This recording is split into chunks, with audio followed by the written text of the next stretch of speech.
Hello, everybody. This is Jared Cooper from Symphonica Preservation, and I am joined here today by Sam. It is I, Sam. I did you might recognize Sam. Like I did mention Sam actually in like the 10th anniversary video, like the person I wanted to do a reaction with, and finally we're here. We are here. We're here. Yeah, a year later. Yeah. I guess to give the audience a brief part of your story, like why you so so impacted by Symphonica and like how you connected with it, you know? Yeah, of course. Well, I was introduced to Symphonica by my eighth grade music appreciation teacher in class because we were at a sort of technologically based school where we were given iPads, and so everybody in the school was given iPads, and so one of the lessons, or there was a period in her class where she introduced us to Symphonica, and we were actually required to play it in class, and so yeah, which is really cool. It's so cool.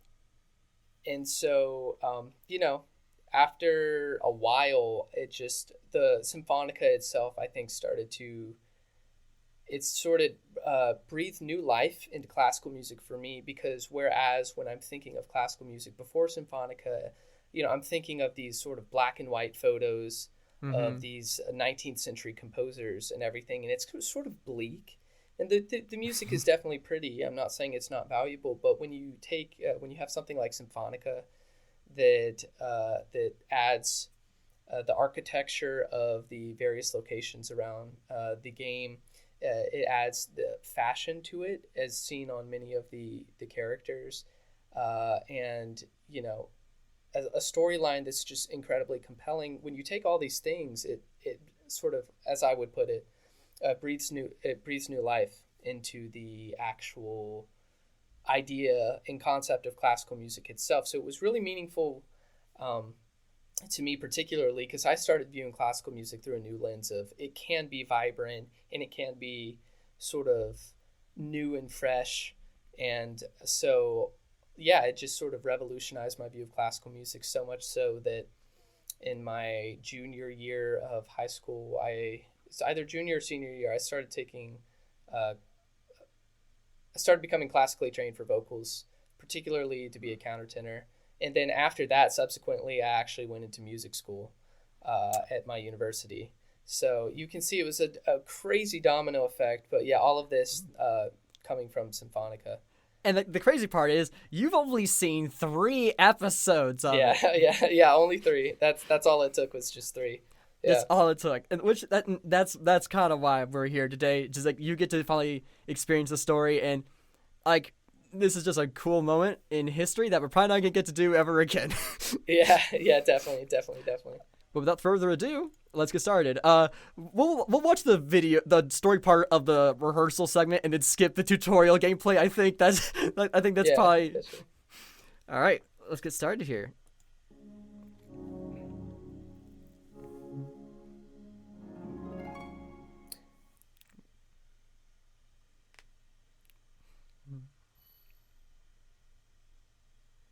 Oh, can you pause it real quick? Oh, yeah, sure. Already, here we are at the first point.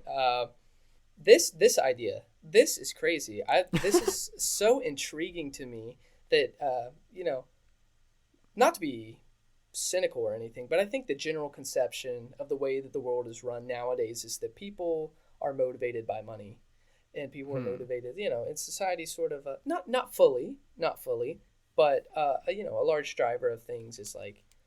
Especially because, like, in the case of Symphonica, how the game was yanked after maybe not being as profitable as it could be. So in complete contrast, and, like, to that, we have Einsatz, which is a city that is completely based around music, which is so cool to me, and making good music, and, like, competing here to raise up. What is the Concerto Tower? I think is. Yeah, the Concerto Tower. Yep. Yeah, and so just the idea of living in a place that it's so idyllic and it's so interesting to me. I would love to live there if I could. Yeah, just all about music, a place all about making good music. Yeah, I don't know if it's the right city, but some of the buildings give Seattle Opera House vibes. I think that's the right. I think that's the right Yeah? city. I might be wrong, but like there's definitely a You're lot of probably right. influences here. Yeah, we'll keep going, and then we'll Love the skip quaint setting. Yes, it is, and then we have the tutorial of the unique gameplay, which really does make you feel like a conductor. Which I realized It does. this would Yeah. transition so well to Switch with its higher grade of motion You're controls. right about that. Like you can Yeah. actually literally conduct now, and it That would be so work. cool. The Switch is a great platform for it. That's such a good idea. But yeah, I love the quaint feel of Tax Room. It's it's very romantic in a sense. Let's just take a better look at it. Yeah, Yeah. like there's I think that's a dream catcher back there. It's hard. Is I that don't what wanna, it is? Yeah, you think I so? think so. Like it says that the feather's like a dream catcher. I have one in my room, so like it actually is very. It looks similar. like one. It looks more like Yeah. it kind of looks like a medallion on there. Like there's probably like some cool elements to the image. Like I've been digging through the game's files, so I'm sure I'll come across this background at some point, and I can zoom in all I want. Yeah, I love how it just looks so peaceful, Yeah, it reflects him very well. Let us all be one in the music. Wonder what that means. I think being unified and like togetherness through music. I would say, like regardless of who you are or where you come from, like music can unify everyone under one like single banner. And that's such a great philosophy, I think, too. Like, yeah, there's you can really feel it permeating through like the game's like everything aspect of it, but also like those moments where essentially the developers are speaking to the audience how much passion they have for music. Yeah. I love that. I love that so much. The tune of departure. This sign, just the C is like very in disrepair, yeah. yeah. And yet it's so pretty. Yes, it is.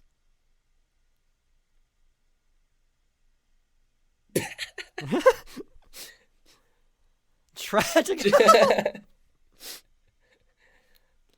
It's been a while since I've been through the story, actually.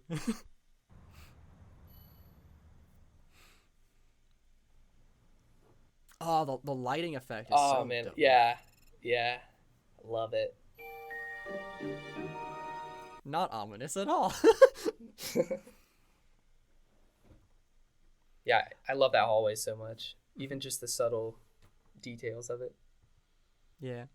And fun fact about the sprite work, I found some of the sprites recently. All the main characters, like, they don't have legs in their design, obviously. I noticed that. Yeah. Because they don't show it. But Chloe, because she's so short, they actually did draw her entire body. So there actually are, like, you can see her shoes beneath. So like, you can get a more accurate cosplay if you wanted to. Like, they're technically shown in another, like, drawn scene, but, like, for sprite work, there actually is, like, a whole sprite for her, which is pretty cool. I always thought the developers must be scared of drawing legs or something. You know, just it takes up less file space to not draw all that. probably. I even love that practice hall too. I love that room. Yeah, it kind of feels like a play, a backstage. Yeah. Yeah, I wonder how much time passed since the very beginning. Yeah, they should have elaborated on that. Well, it kind of adds the air of Right. I guess the history that it's so like you can kind of feel it. Yeah.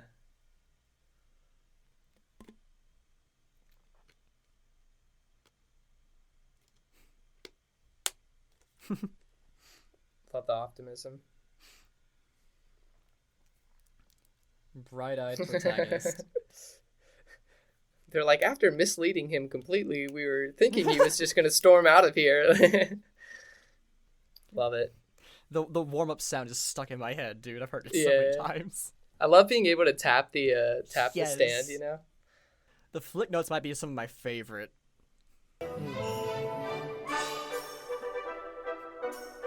I love, like, the chibis, too. And how they bounce up and down. Yeah, you always know you're doing good once they start bouncing. You're like, yeah, man, I'm really doing it.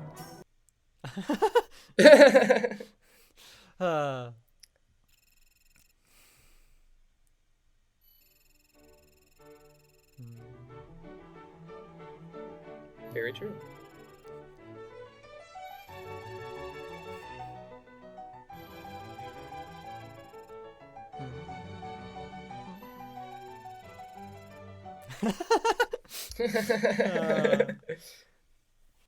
I love that setting at night too, because that adds a whole nother feel to the place. Yeah. Lot of some of these backgrounds that are utilized multiple times, like, have different lighting setting, and it's like, Yeah. even the play hall here. Which, Yeah. fun fact, like, so whenever you unlock more concert halls, you can select what concert hall you want to play through, like, the free play mode. Oh, really? But nighttime mode of this is not one of them, actually. Oh, really? Yes. Huh. So I love the night though. It is nice. It's so nice. Oh, Concerto Tower, man. The Look at aesthetic. that. Oh my gosh, so pretty. This room, I know for a fact is inspired by the I don't know how to pronounce it. It's like Palais Garnier, or like the Paris Opera House, or the Paris Opera or whatever. I know what you're talking about, and absolutely it does. It's so distinctively inspired by that, which is why I really want to go there and take some photos and stuff like that, because, you know, especially on the outside of the Concerto Tower, I mean, you just look at it and I'm thinking to myself, like, man, these people, how do they envision these things in their mind? I mean, it's just spectacular. The artwork is spectacular. Yeah, it really is. I need to actually remember to check the credits who the background artist was, because I need to thank them and look for their other work. Yeah, please, that would be amazing. In the elevator, I love the elevator there. I'm pretty sure that is that an elevator? Like, that's a good question, actually. Hold on a second.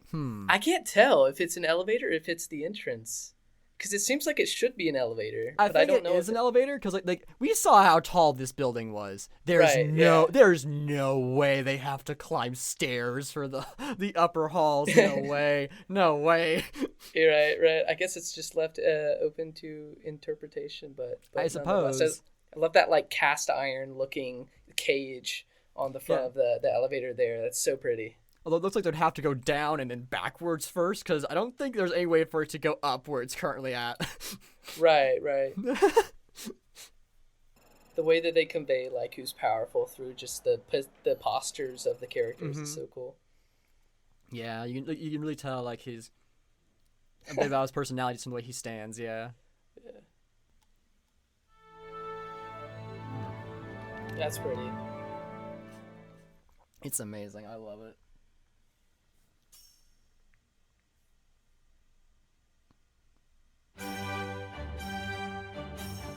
Classic. Yeah. Mozart never hurt anybody. Yeah, in the concert mode, they have like little booklets that show you each piece, and then right beneath it, they put the composer's name, actually. So that's so cool. Yeah, I learned a lot of the composers' names from this. Yeah, that's so cool. Now, I guess while we're here, to give some context, what's happening here. So, to record this, I couldn't have my headphones plugged in. It had to be playing through my computer, and there was a natural delay. The best I could get it was like 6 frames.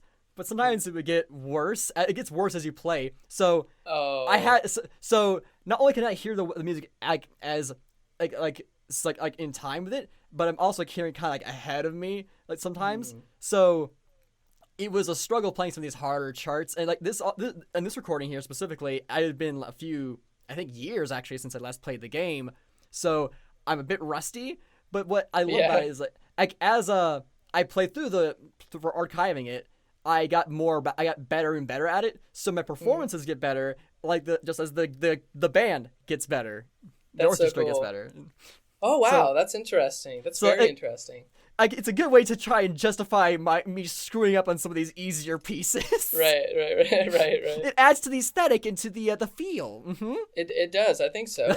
like right there. Yeah. Right. Yeah. They're so disappointed in you. It's like you're doing so good, and then you just mess up. Yeah. See, those short slides that are very easy to mess up. You have to. So I had to remember really how to get them right.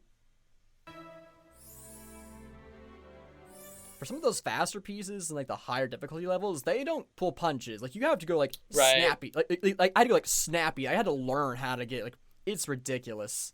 Right.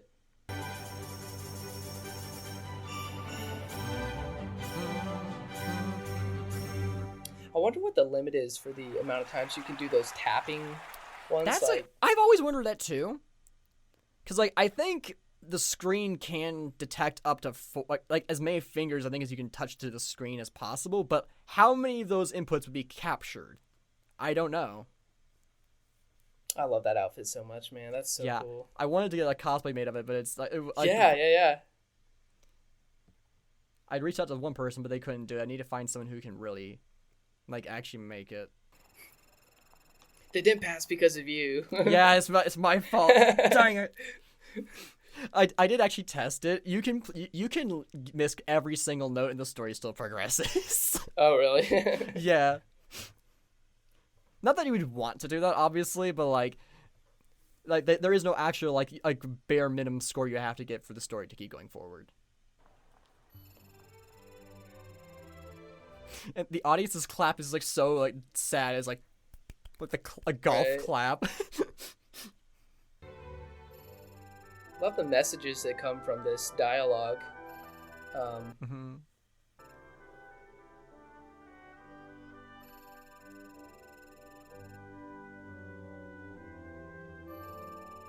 The driving the emotion from the music itself. Yeah, no, you're right. The greatest in the world. Oh, this background music. I can't wait to find it. Yeah, I love it.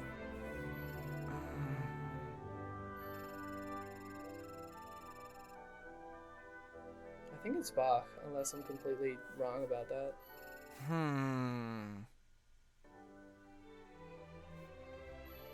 It feels very familiar. I took a music appreciation class as well, so I did. At one point, I could tell you immediately from the sound, oh yes, Baroque, Renaissance, classical. I can't do that right now. Yeah, we're slowly but surely approaching where you left off all those years ago. Yeah, all those years ago, yeah. Oh, I forgot there was like a curtained version of the Wow, that's really nice. That's really pretty. Wow. I forgot about that. Oh, I discovered Dvorak through this game, by the way. Oh, really? Yeah. Whenever Tact is like, or not, was it not Tact, is his brother is like playing Dvorak Symphony No. 9, I believe it was. Yeah. From the New World? Oh. Yeah, from the New World, yeah. It's just so powerful. Yeah. Such a great piece. It is. It's so exciting to finally have someone who really understands Symphonica to just gush about it. Yeah, exactly. That's why I love our little small community. Like, we don't talk often because, like, there's not... But, like, when we do come together, like, it's so wholesome. Yeah.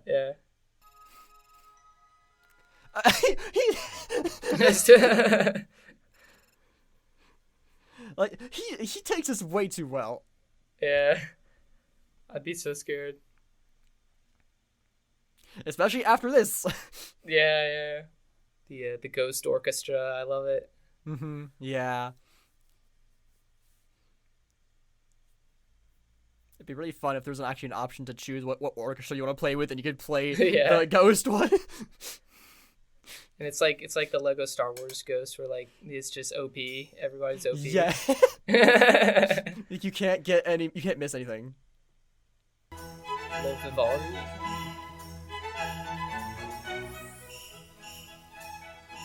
Some guy told me recently that Vivaldi was also named the Red Priest, which is interesting. Interesting.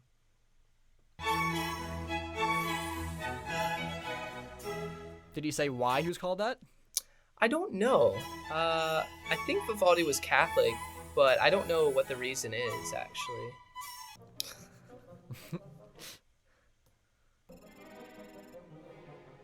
You're a spook. That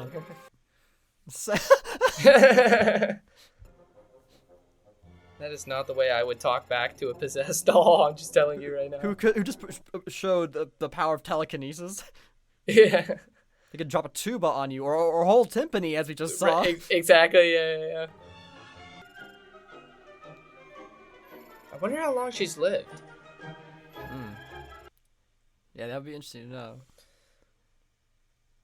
Oh, okay, so at least Beethoven, yeah. Which is the 1400s, right? Beethoven was 1800s. 1800s. But Okay. but to what but what is the time that they're in? What years? Good question.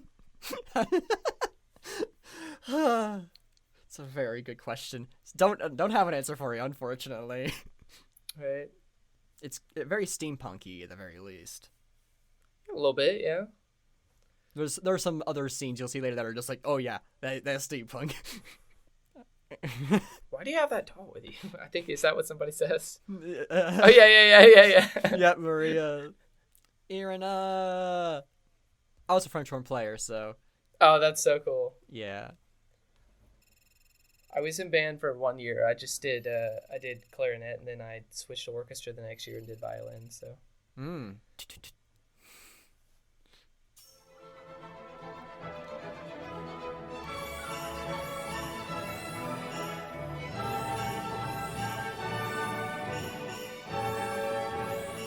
Yeah, you are getting better.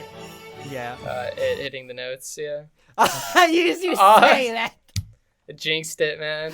Hey, you jinxed It from the future. Yeah, I know. Yeah, exactly. It's like, oh no, Sam's watching me. Who's Sam? Why? I thought it would have been interesting if they actually had a recording where the horn player was intentionally messing up for it. That would have been very interesting. That would be funny. Flowers this time. Where's the spacing? Wow.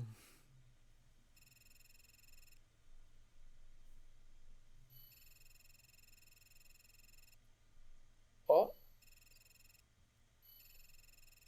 Right in front of her face too. Yeah, yeah. At least you can trust her to be honest. That's it's very true, very true. Being the concert master, that's why I mix up. She is the concert master. Like she's got to be kind of the second leader to the band essentially, or orchestra. When playing French horn, would wearing gloves like she's wearing be practical at all, or maybe that's just she takes them off during performance? No, it would be practical for the fingers. For the bell, it would still be practical. It could potentially color the sound, but maybe not by much. Right. I bet that was expensive. All those flowers. What were you saying though? Like the effect it would have on the sound from the bell would probably be negligible, I would say. Right. Might give it a little bit of a, because the cloth is there to block the sound waves. Yeah, right. Yeah. But the horn ultimately is still pretty loud. You're right. Yeah. Wonder where he got the funding for all of those flowers. It's a very good question, my friend. There's a lot of flowers. That is a lot. Maybe the Concerto Tower people provided the funding or granted him money. Yeah, they definitely overlook the financial aspect of some of these things. Right. I'm sure any florist watching could tell us exactly, roughly how much this cost. Right. Yeah. I do love this piece though. It's definitely one of my favorites. Yeah, very soothing, very relaxing, which is perfect for what Iren needs. That's something that I love about this game that I'd never seen before until I played it was like the tempo change like that, like the scrolling of the notes will actually change speed. Like right. that's actually fairly common, at least nowadays, and it probably was in other games, but for me, that was the first time I had seen a game actually change the scroll speed to match the tempo. Okay, I never realized that, but you're right. You're so right about that. You'll see it right here. Yeah. Yeah. And it trips you up. I recently found through the files that they were going to have a text say accelerando, retardando, and then a tempo to I think indicate whenever tempo would change. But they kind of just let you see it visually this way instead. But they left that in there, so they were planning on it. I guess that would have been too easy or something. Or you'd be cluttering the screen too much, which I agree. Like, where would you put that? Yeah.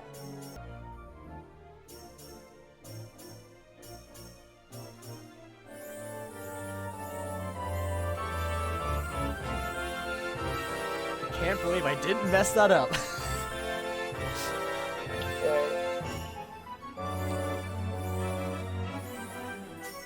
Right. Like, as rhythm games go, this game is not particularly hard. It has some of its harder charts, but when you play with a delay like I did, it was not easy. Sometimes it would just like, I would mess up, like, and I don't even know what the reason was, but sometimes it could get like oddly difficult. Yeah. Sometimes it's the nerves, like that, like what you saw there. Like I went too fast. I was like anticipating it like being faster than it actually was.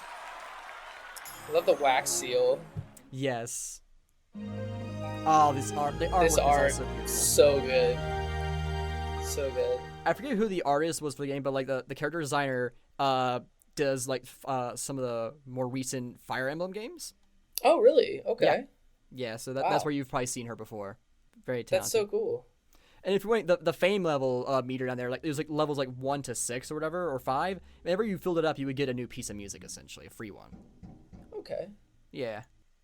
Oh, so okay. Here's the thing. These bonus episodes here. So they were released with the game on launch, I'm pretty sure, but you actually couldn't play them until you beat the main story, which was weird because like these add like extra characterization and build up to the end of the game. So like that's a weird design choice, but as you see here, like it kind of branches off, so it tells you where it goes.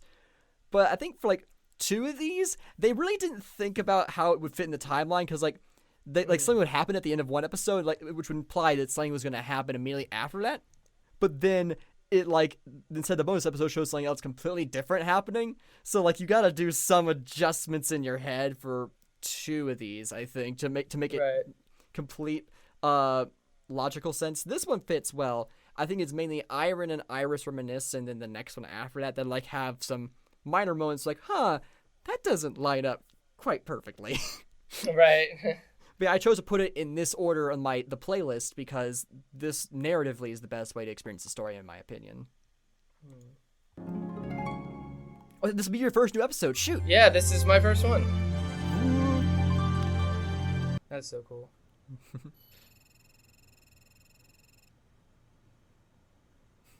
Yeah, like Bandcamp.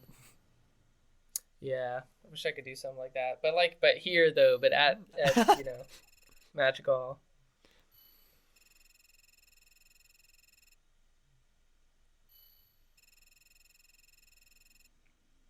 You can see Iren kind of coming out of her shell more too.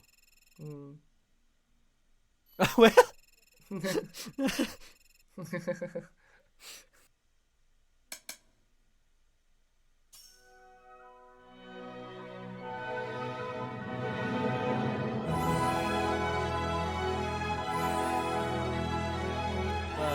to the Shire.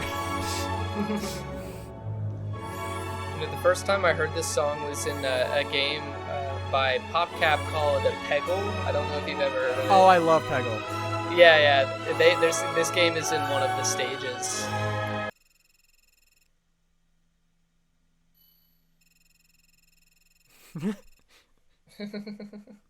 I love her. She's funny.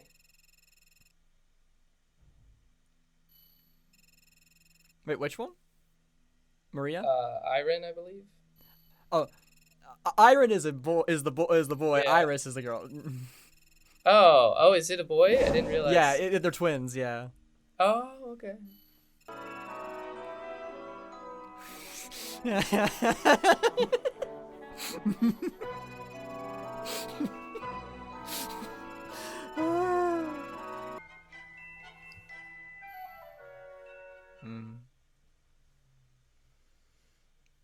Yeah, she feels a lot of responsibility for the Fae Harmonic. Fae Harmonic mother. Essentially, yeah.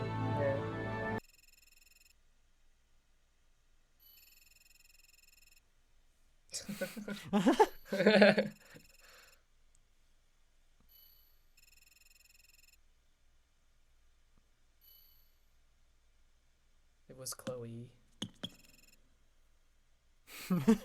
Ooh.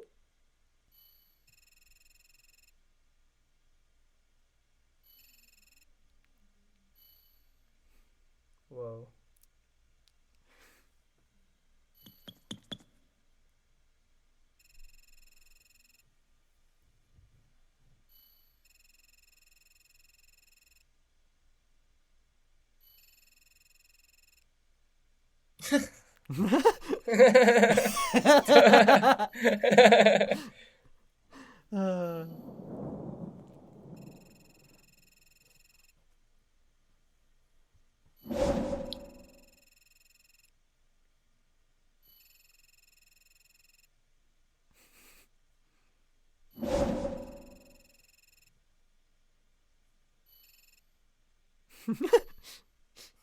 He's hiding the fact that there actually is a ghost. Yeah. At least. They have circuit breakers. They have circuit breakers. Yeah.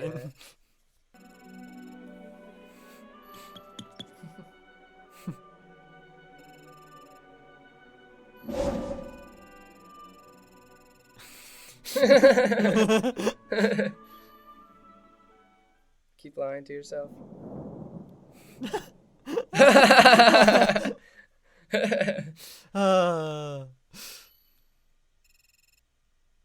Just bring a tambourine around her head. I know, I love the outfit. Outfits.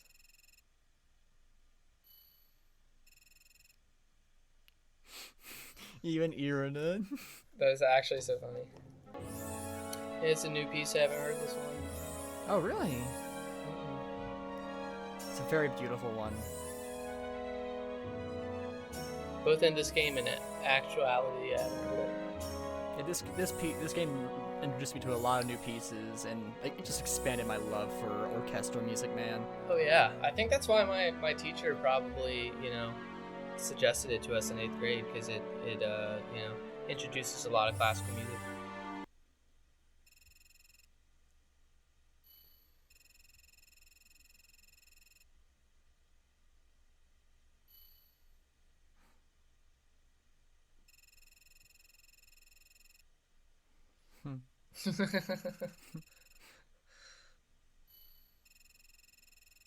He played wearing that. How could he plays the clarinet? He plays the clarinet. Oh my gosh.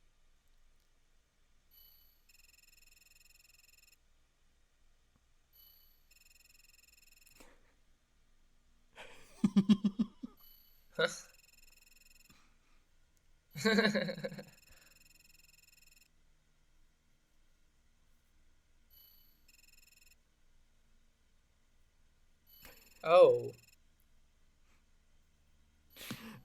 Oh, okay. That's horrifying.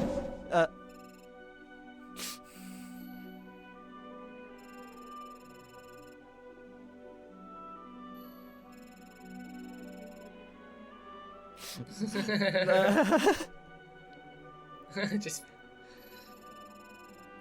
and they laugh like that. right. Wow, what a courtesy! Just doesn't tell them about the other specter in the right the hall. I actually forgot that it was an actual spirit. I thought it was Chloe playing a prank. There's just another. Ooh, yep. Episode 3. Or movement 3. Oh, young tact. I know. I love the music too, paired with the kind of innocent young look of both the brothers. Mm-hmm. It's very cheery and hopeful, That piece back in the background there is pastoral, and it's kind of actually uses their leitmotif, which is really cool.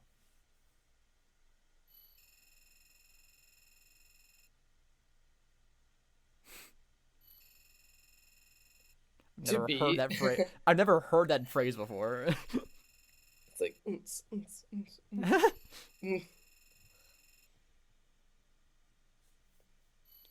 They still use record players, or at least he has one. Right. Without a speaker, albeit. Oh, true. String octet, yep.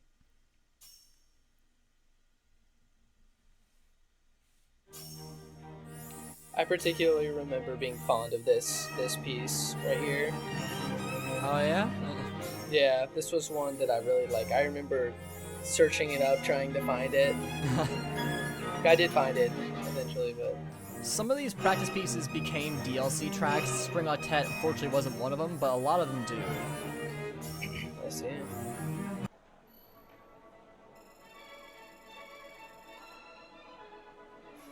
mirror.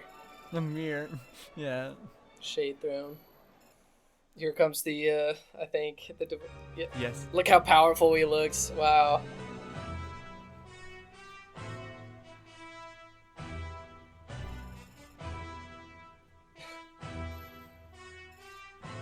Wow. Did he know he didn't know his brother was He did not. conducting? Wow.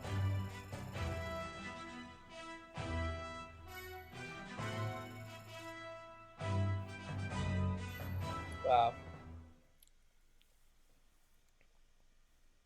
I also love that room. That room's great. Mm-hmm. The stand-up piano in the back too. Yeah. What were you gonna say? Because of this game, like using pastoral as their leitmotif, that piece now has like a lot of emotional impact on me every time I hear it. Yeah.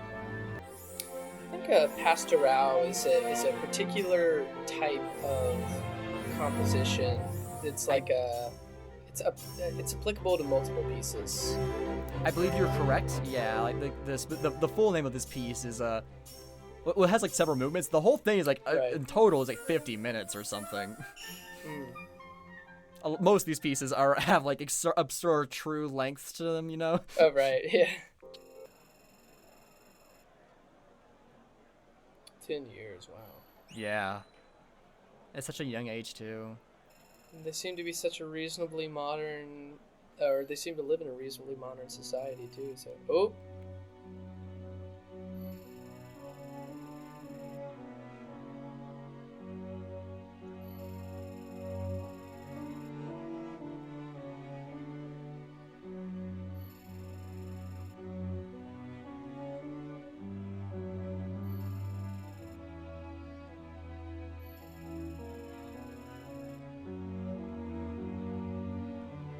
Whoa.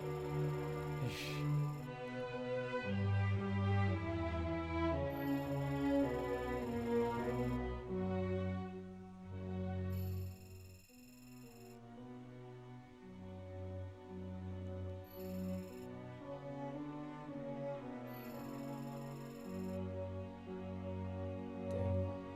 Yeah.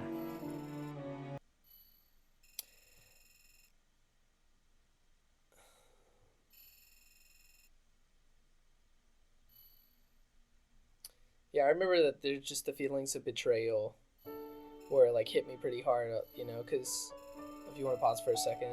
Oh yeah, sure. Because, you know, like you would expect after 10 years, two siblings who once showed affection for each other would, you know, the first words or even the first sight of each other would be like just this joyous sort of loving reunion. But no, it was Volt just being completely consumed by his goals and completely disregarding that which he either loves and is repressed or you know formerly loved. It's a shame. Yeah, I remember I was like gosh, that just feels so terrible, you know. Yeah. And like this is the last free episode of the game, so that was like this is Yeah. like the hook to make you buy more essentially. That was the hook. That's the total hook. Yeah.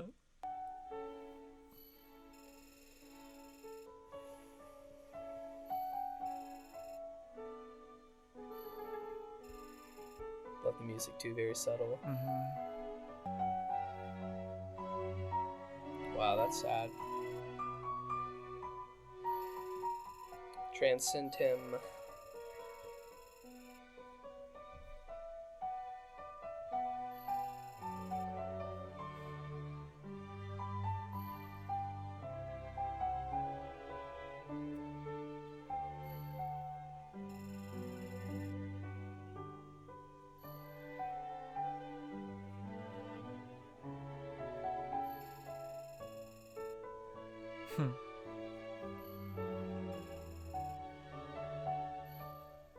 Did he say he was gonna ask him for a favor?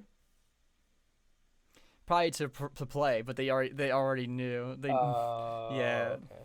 Like, Beat him to the punch. yeah. Now what I love about this performance here is like you could hear it from Volt's performance. Like it was more of like a live recording. This is a different recording of this piece. Like Yeah.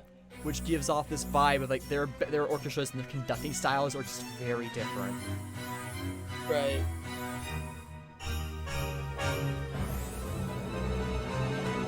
I think this is the only piece that does the direct downward slashes.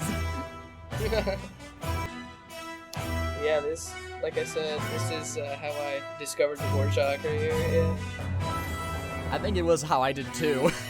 And it's left an impact. I love this piece to death. Yeah, love it. Very powerful. Especially paired with the visuals of Bolt just being like, you know. Skill level 1 is good and all, but like I really enjoy like levels 2 and 3 where you can really just get into this piece. Like, yeah. There's more notes to hit. It allows more participation, doesn't it? Yeah.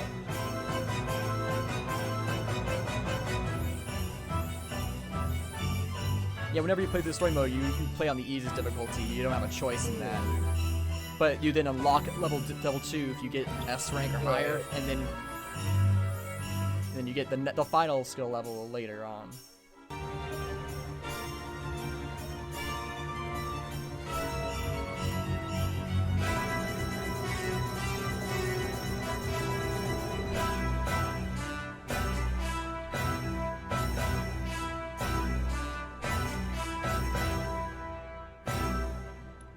When life revolves around music like it does in this world, it gives a whole new definition to being dedicated to music. Yes, absolutely.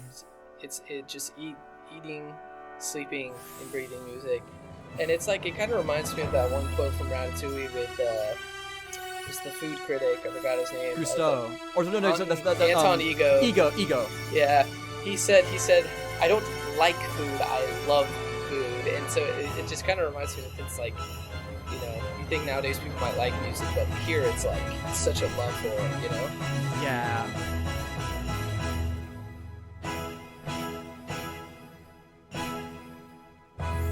It really gives you something to aspire to actually like bring it to the next level with dedication to the arts and stuff like that. For sure. Not just being profit driven, you know?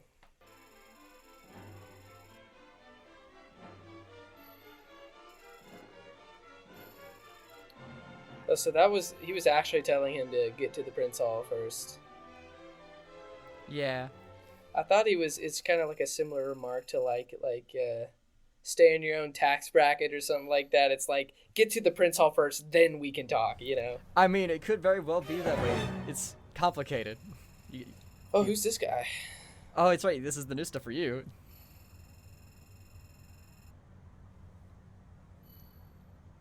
Love his suit.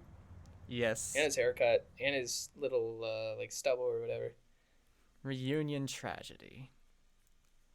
Alright, we're all into completely uncharted territory here, you know? This is all new to me. All new. I gotta make my room like this at my university right now. I gotta do this.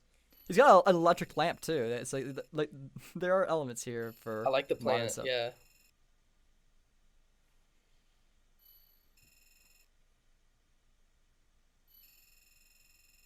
Kind of like me last year.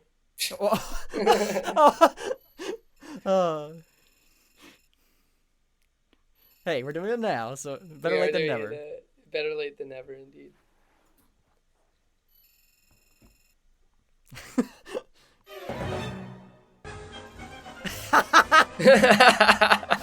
Love the music choice. Yeah, I found this out through digging through the page on the internet. He is Italian Japanese. That is very interesting. Yeah. Makes sense though. Mm-hmm.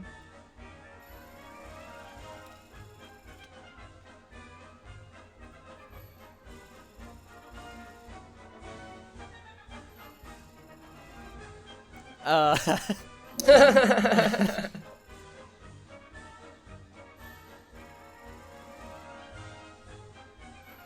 little rough around the edges.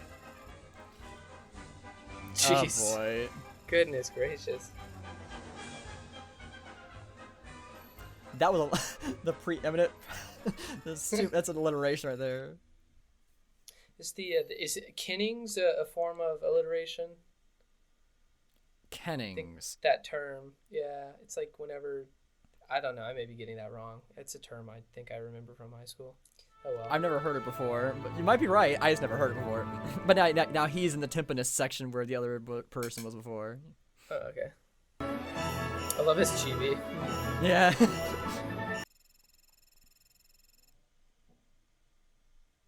Oh, that's lovely. They say in sync. Random weirdo with a tuxedo. Kazu. Oh boy.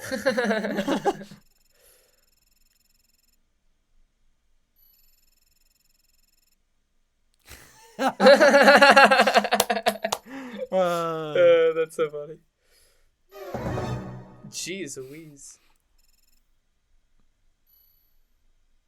Oh my gosh. Oh my gosh, that's so funny. Oh boy.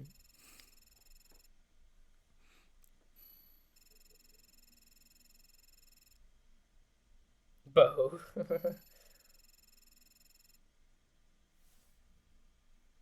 Oh, she knew Carlos. Mm-hmm.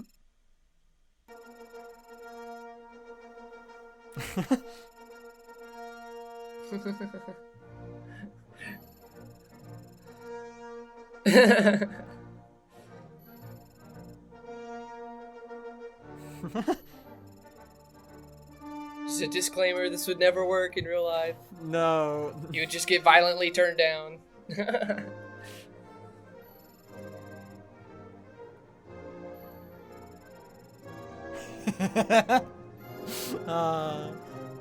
Yeah, Kazu, you mentioned he was Japanese Italian. It reminds me kind of, there's this samurai, I think his name, unless I'm getting this wrong, was Hasukure Tsunenaga. And he actually, back in either, I think it was the 1700s or 1800s, one of them, went to Italy as like a ambassador, I believe. But he traveled there, and you should see the blend between the outfits from like 1700s or 1800s Japan and the Italian stuff. It's so cool. Interesting.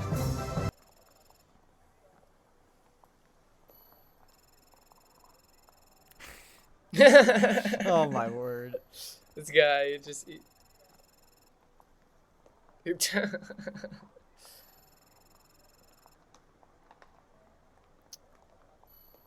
Man, I want to go to a building like that. That would be cool.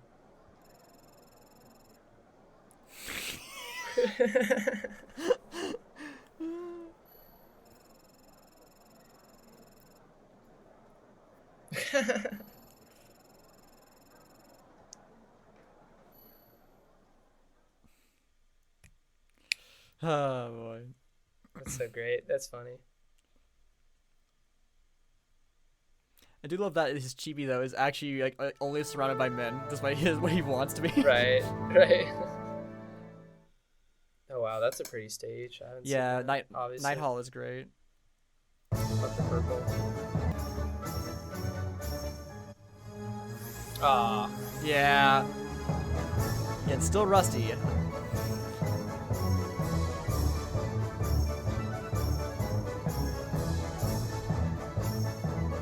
We're not used to this percussionist in this band, in this orchestra. Right.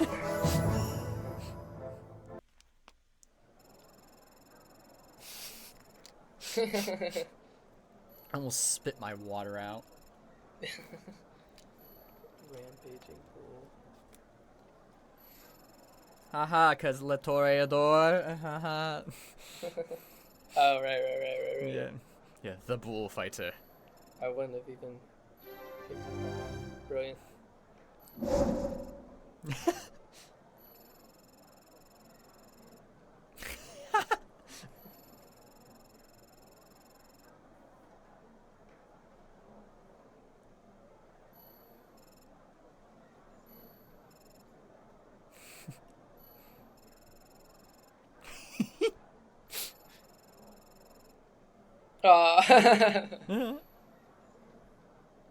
He wasn't expecting her to actually say yes.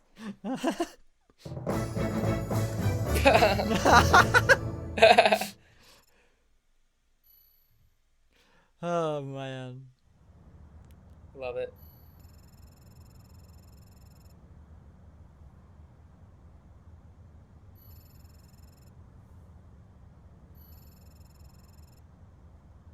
Ooh. Nani?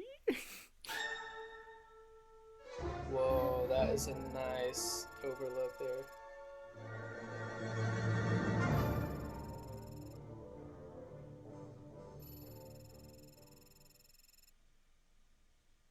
Oh wow. Mm-hmm. Oh, what a twist right there. It's supposed to be an objective party. Yeah. Oh my. Yeah, so this is where the bonus episode like kind of conflicts with the progression here, because like Bruno there is just not gonna be.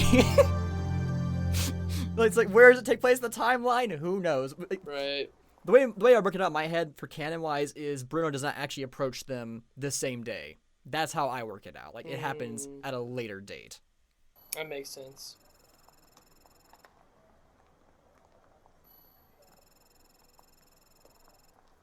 Because see, Kazu is not part of the orchestra, so like that episode has to happen first. You can't do it in a different order. Right.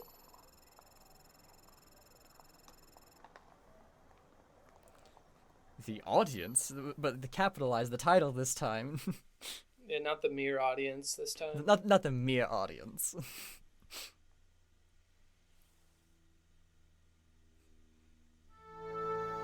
Yep, this is Baron Hall. Oh, okay. Wow, I love the. Yeah, it looks so nice. Notice the Figaro. I just think of Charlie and the Chocolate Factory when I hear this.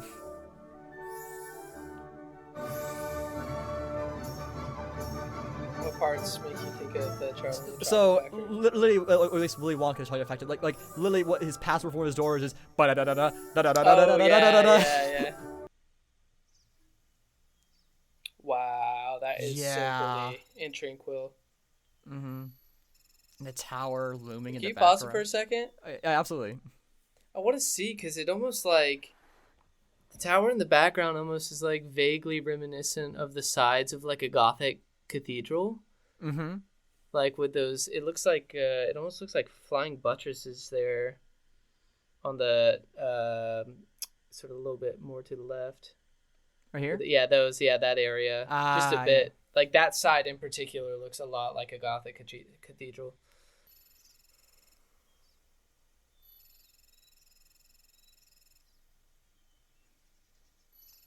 That's so cool. That is cool.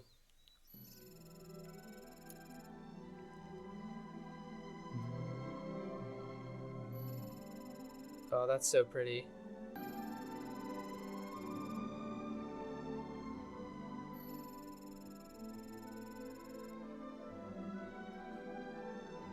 Wow.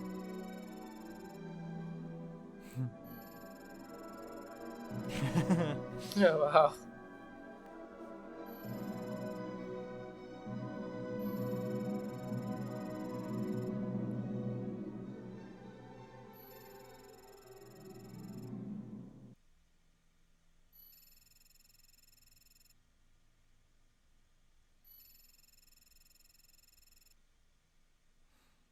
Oh, that's lovely. It really is.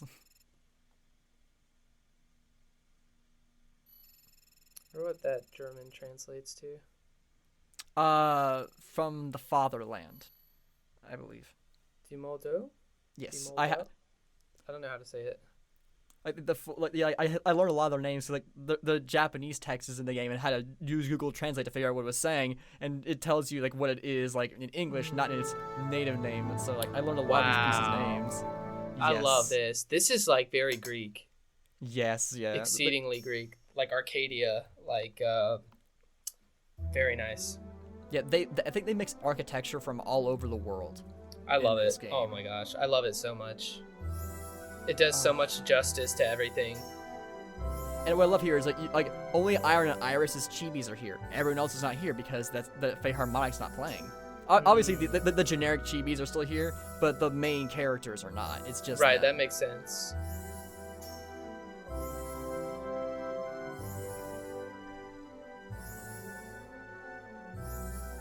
Yeah, like I said, the visual elements just add so much to just the emotions that you're feeling and everything.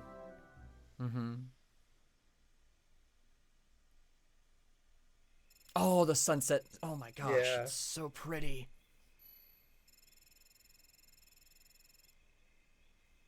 Oh, and the nature sounds too. Yes, the atmosphere is so good.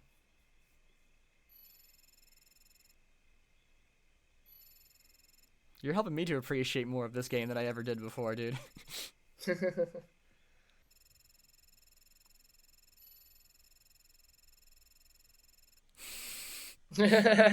uh.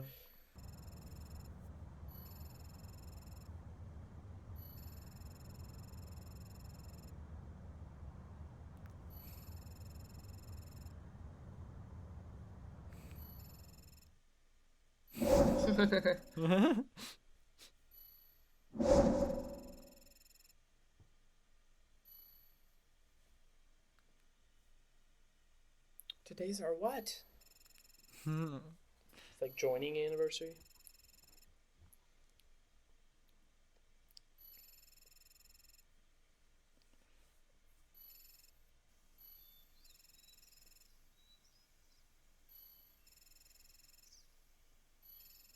Again with the money. Yeah. They're famous now, or at least more famous than before. Oh yeah, makes sense. Oh, surprise! A bit Lovely. of a cruel way to do the joke, but it's That is cruel. That's very cruel. though I've seen it done in shows before, like this exact kind of scenario.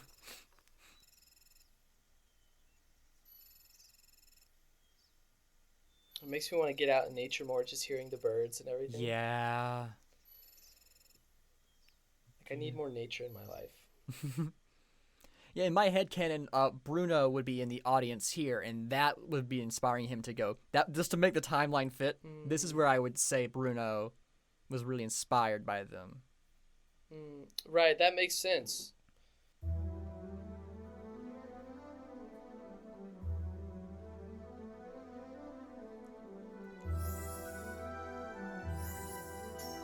I think this game really helped me to better appreciate slow pieces as well. Right, yeah.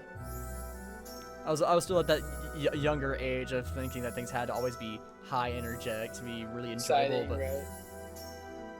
this game has so many phenomenal slow pieces. You're so right.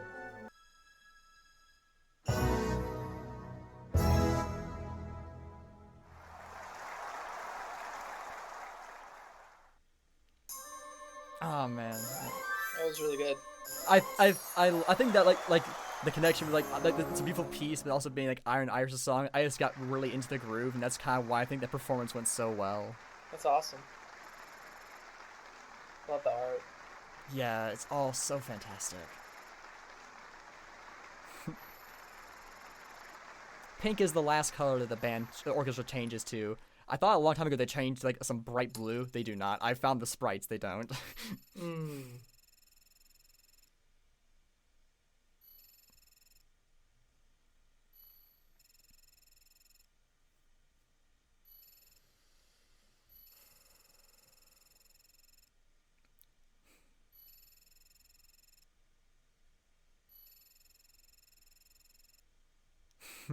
Wow. I love them. I love every member of the Philharmonic. I feel like I can relate to that a bit. Wanting to like inspire others through what I do. Very much. I that's what I aim for in all the projects I work on. Every single one. I didn't think Symphonica awesome. would touch people to the degree it did, but it has so Right. far. It's crazy. Ah, such a good episode. Oh man, Serenade for 2. Oh man, the piece for this one is so beautiful.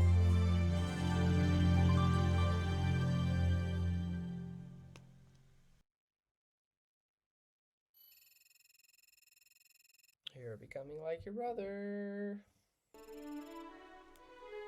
Love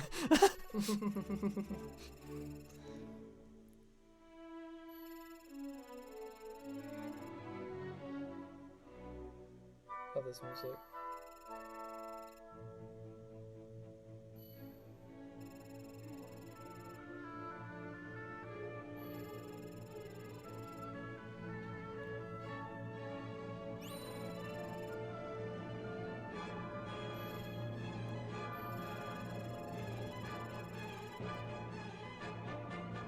Ah.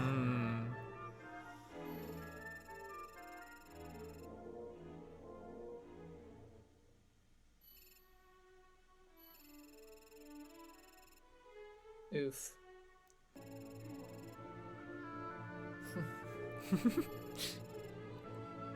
Oh no, you're not.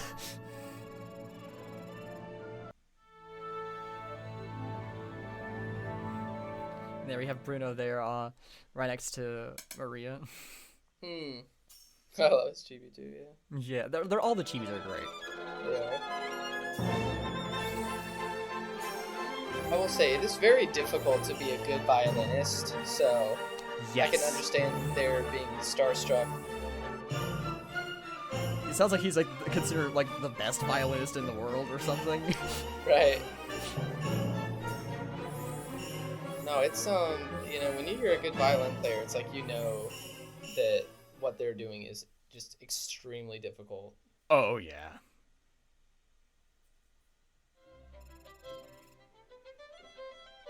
Oh, I love this violin backing piece.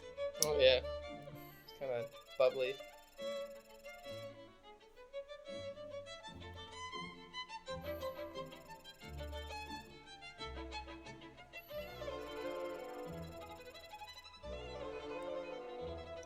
Dang. Ugh. Oh man, Kazu, he's not happy.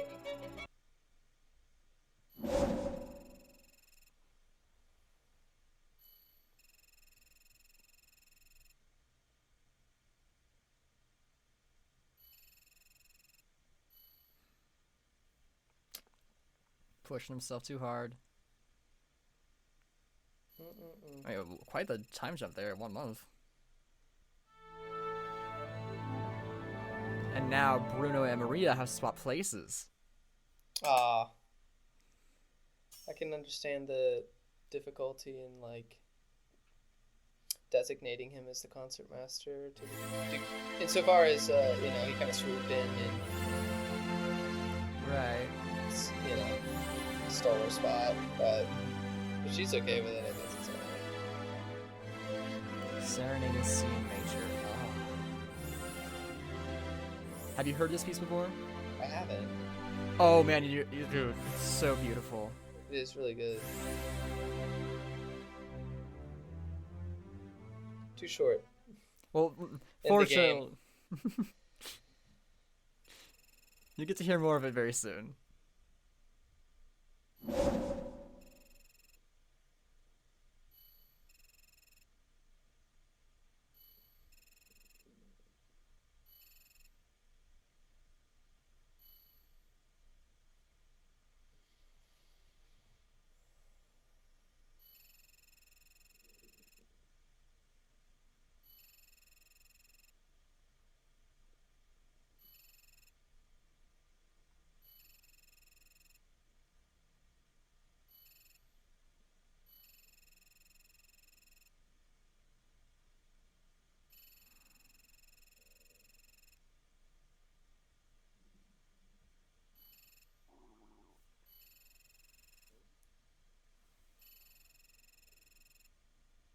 Oh. Ugh.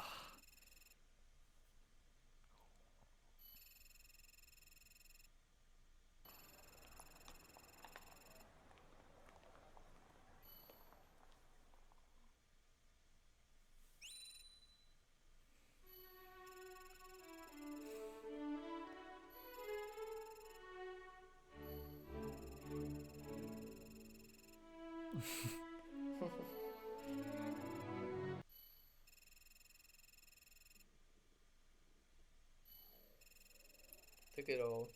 Yeah. Oh my word. Uh,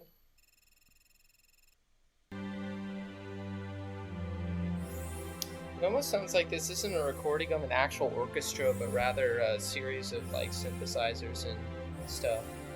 I believe that is the case, because I've been trying to like look for it. As far as I can tell, these performances are not live performances, Yeah. but it still sounds great. Yeah, I think what they did is they got like I've done similar things where you can actually write down the music in the program like MuseScore, Mm-hmm. and then you can like essentially um, extract the music from the actual program, and that's what it sounds like. It sounds like fake instruments. But they picked a good program, because this is one of the best ones I've ever heard, honestly. Sounds good, definitely. A lot of the other ones, what? There's some cheaper ones out there that you can really tell it's synthetic. Right. It wasn't until I compared From the New World by Wizard Orchestra to the performance you do in the game that I realized, oh, they have live recordings for non-performance music, but they had this synthesized one, probably for the sake of making sure the timing is exact and all that. Right. Yeah, you're right about that. Could be that or licensing issues. Well, they had Naxos of Japan, as their that's where the live performances came from, is their catalog. Oh. Yeah, so maybe they just couldn't find the right. I think like live performance can have variance in how its tempo. You're right. Based on the that. conductor. So this is the best way for the sake of gameplay, I would say. I'd love to hear this actually performed live though. Very technical. Pink sparkly. Yeah. That's when you know you're doing good. It's very satisfying pink, I will say. Yes.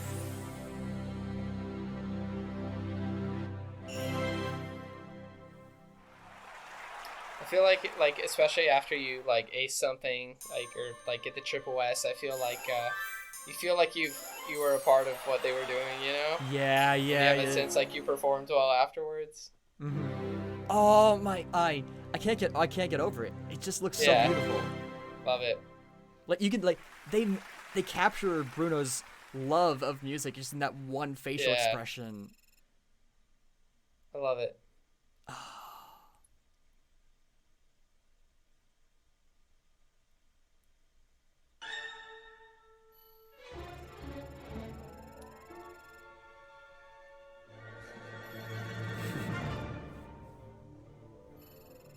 Wow.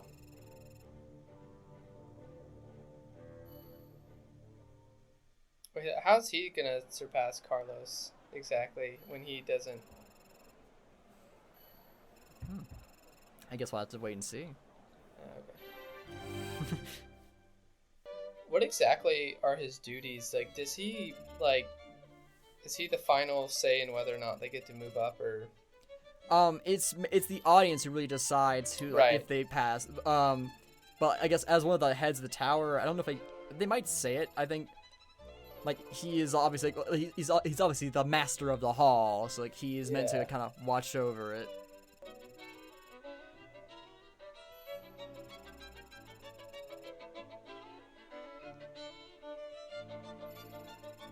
Oh, that's kind. Yeah.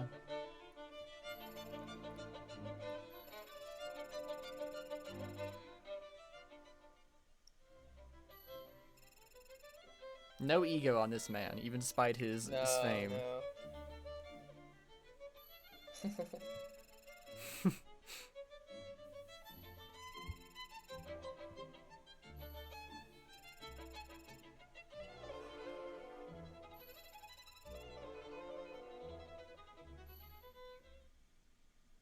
Ooh.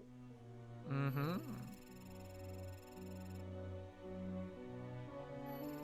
A jerk. Wow.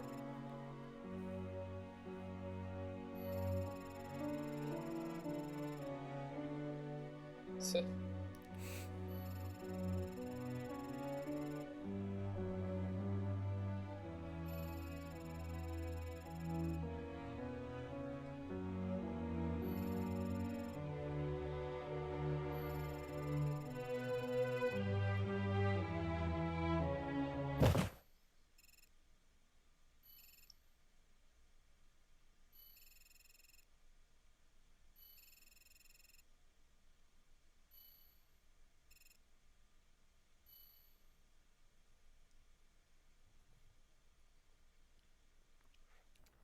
All right, everybody, we took a break, got some sleep, and now we're back to finish things off.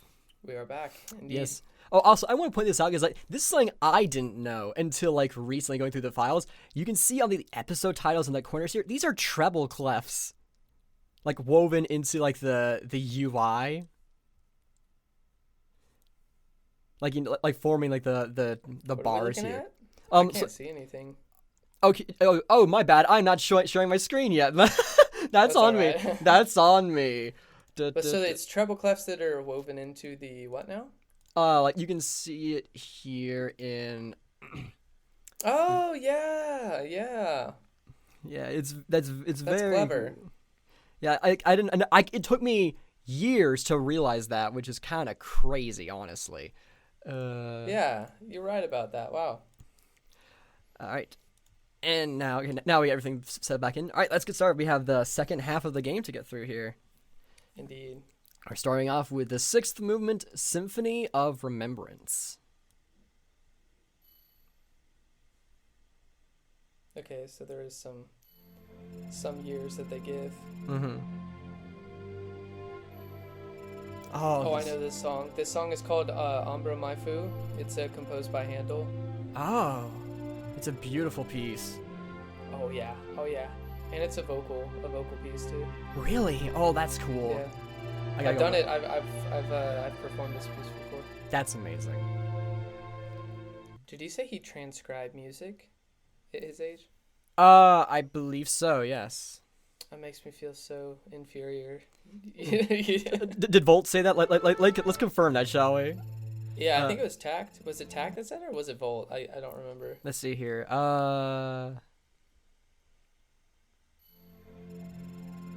Yeah, he did. Oh, see, look at that. Oh my gosh, I feel so. That's crazy.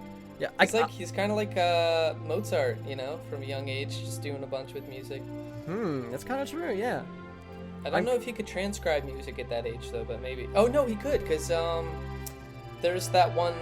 I don't know if it's an apocryphal story or if it's confirmed where Mozart he visits. I don't know if he visits the Vatican or some sort of cathedral, but there was a sacred song that they were playing on that day. I think it's called Miserere Me, and he allegedly over the course of 2 days, the first day he went in, and this song was not supposed to be distributed.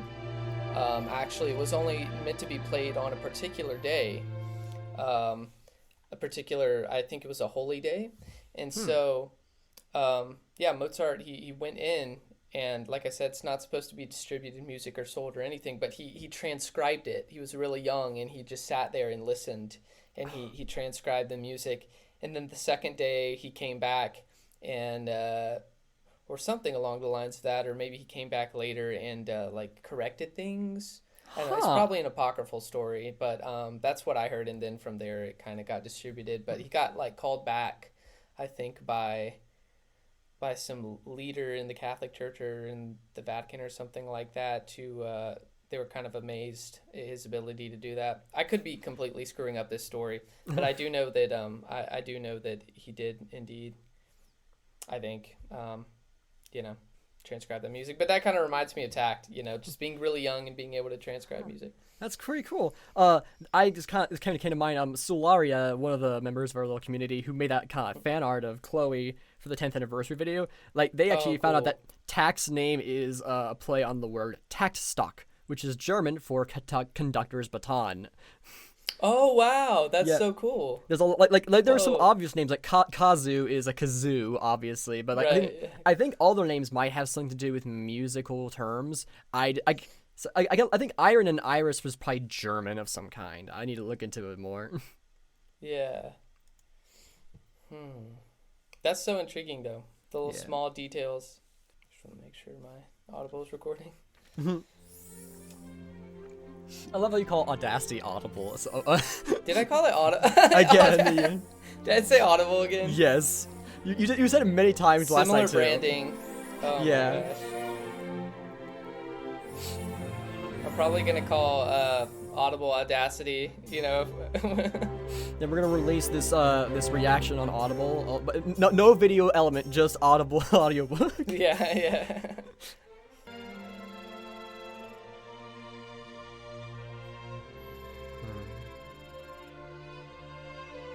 little extra bit of information right there. Yeah.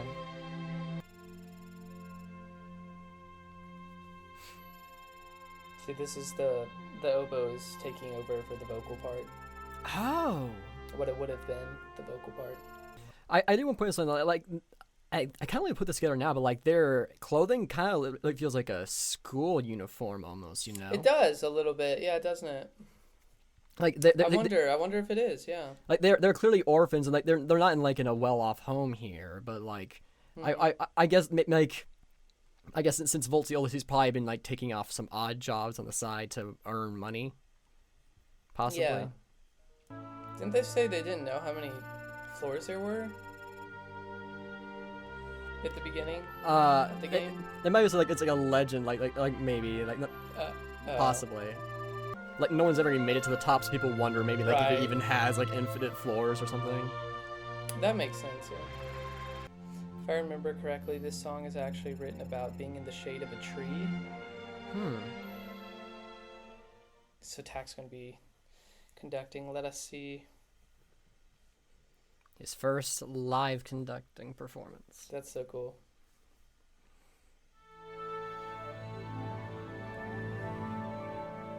I wonder what all the career paths in this society are like. Is it just, because obviously there has to be some people who are musicians, some people do conducting, and, Yeah, that is something that I've always wondered too.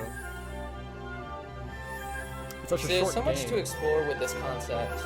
Yeah, it's a very short game, and it doesn't delve too far into its lore and world building. But leaves it just makes it super intriguing. Yeah, exactly. Yeah.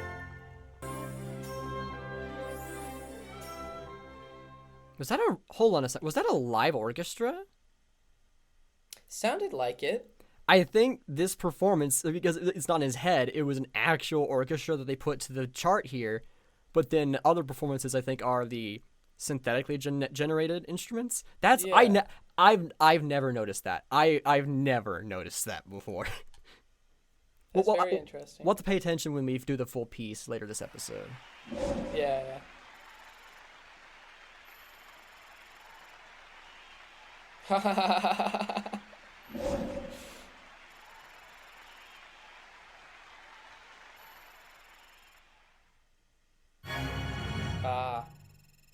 That's where it started.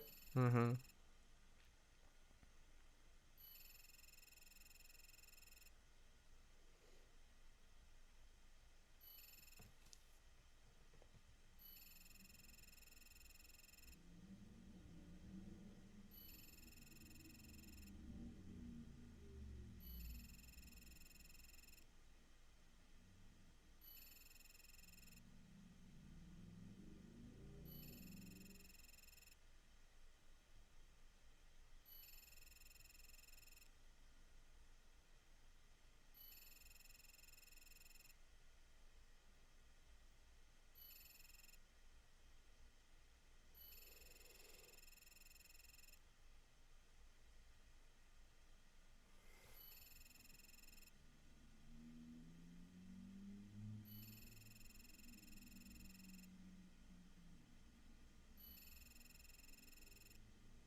Goodness.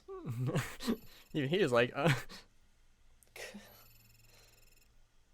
I do want to point out like something that is like I remember when I first saw that was kind of extreme too, but like the story is I think a bit too subtle about this, especially for like people who because living as an orphan is not something that a lot of people who are playing this game have an experience with.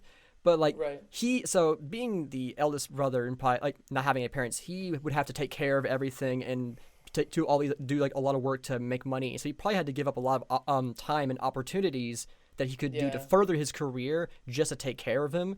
But then he still continued to probably take his free time, the little bit he had, to further his skill to the point where he's at now. So to then I guess have his younger brother who has not had to sacrifice all of those things, or at least as much. Dark horse him. Yeah. Like out of nowhere, like it's like then someone who's naturally gifted, whereas someone who had to work tirelessly for years, like it can be infuriating, Yeah, no, it definitely makes sense. Yeah, because I mean, where hard work is not as good as talent. Yeah, I could definitely see his frustration. But this is, I suppose, the genesis of his being sort of consumed by this concept of getting the zero score. This kind of reminds me of a little bit like the Hallmaster in Volt situation. Kind of reminds me of like Palpatine and Anakin. You know, where it's like, well, the Jedi Council didn't trust you. You know, he's like giving him all these words that he wants to hear just to manipulate him, basically. Yeah, that's kind of true. Yeah, that's a similar relationship there. Yeah.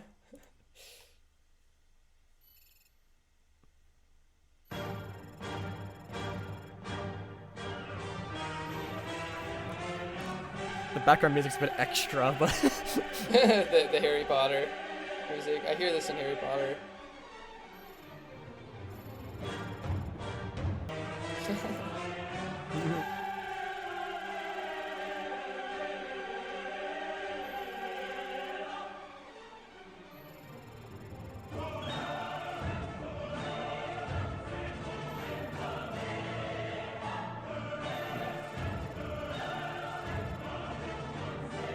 Voice the Snatch.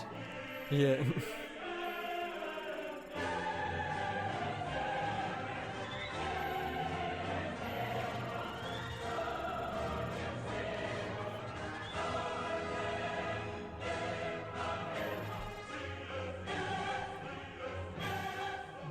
Oh man! Wow.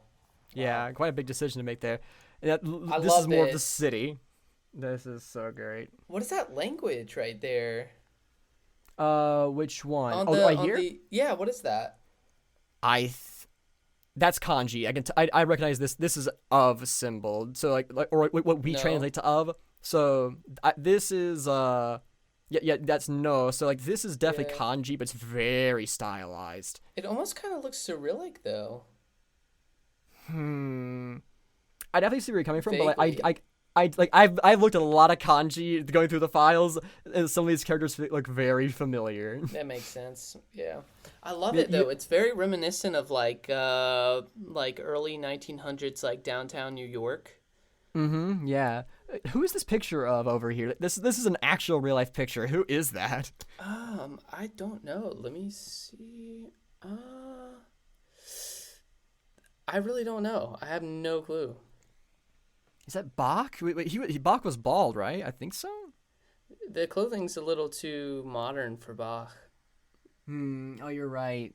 So yeah, it might have been maybe it was someone like at the studio posing for it. I'm not sure. Yeah, like there's a lot of interesting images here. Like there's someone way in the back there. I'll need to like find this image in the files at some point and really zoom in and try and search for it. Yeah.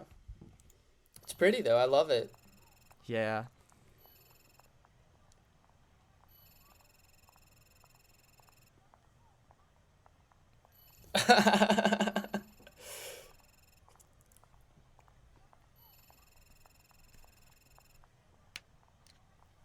Jeez. That's the most aggressive look. I guess the other thing, like you pointing out, like how like music is so tied to the society, like him being a good conductor probably means a whole lot more in this society Right. than just like fulfilling a dream. It might be one of the music is probably very heavily tied to a lot of occupations here. So That makes sense.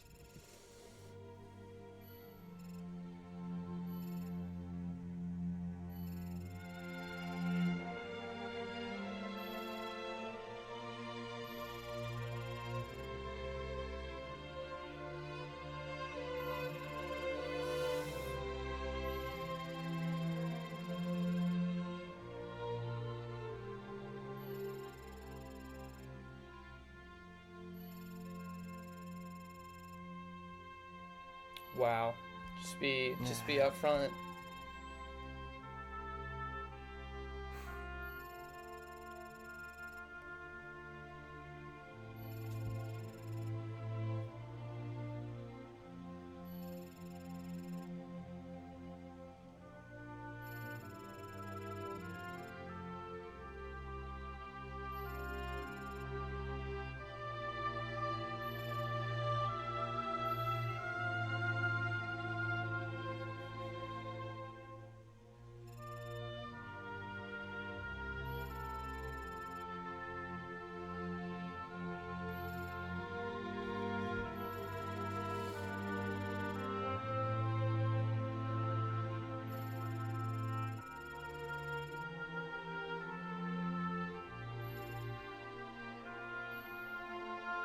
He still uses that baton to this day. Wow.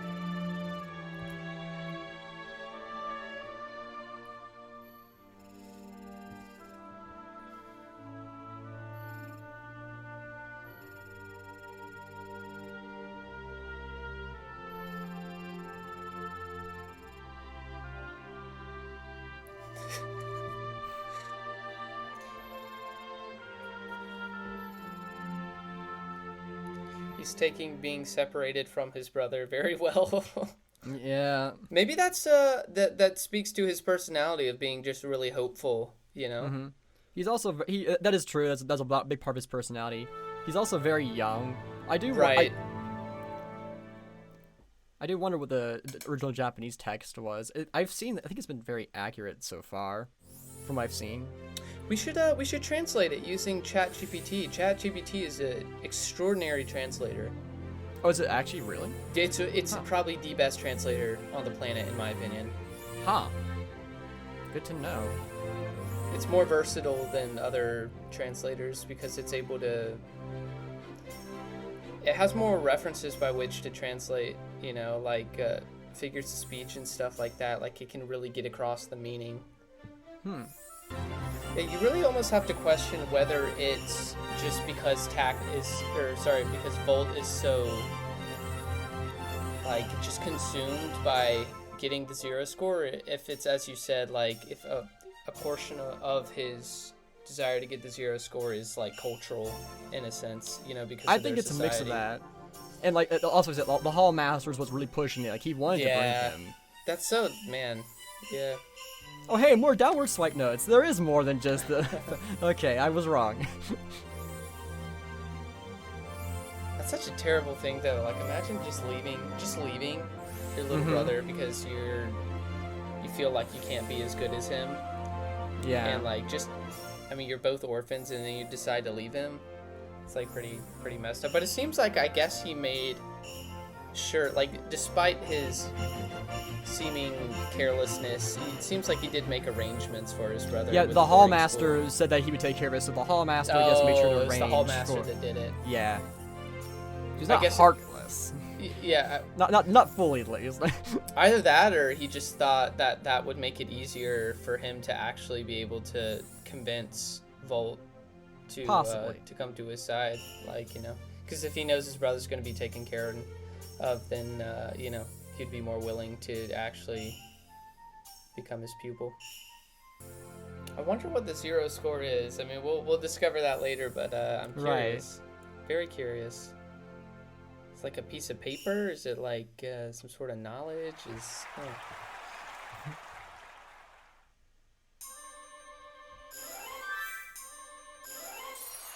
Look at that. Yep. Triple S, not bad.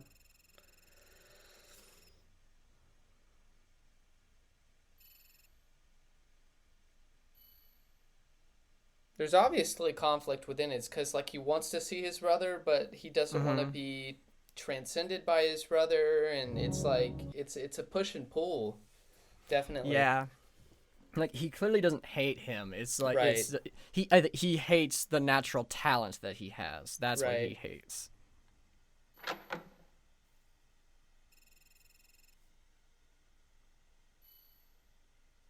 Oh, is that his brother? We'll see.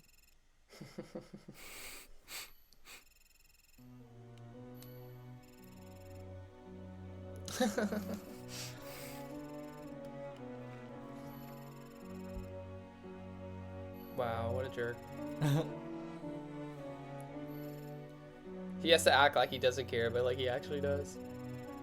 He's like, how's that conductor of yours? But like deep down inside, he actually cares. I think Bruno can see the truth.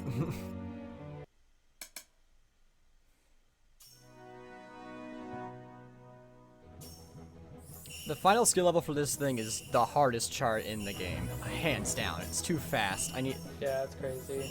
I've learned the technique, like practicing over the final DLC tracks, so I plan on going back and seeing if I can actually get something higher than a C rank. I need to get like an iPad that I can actually play Symphonica on.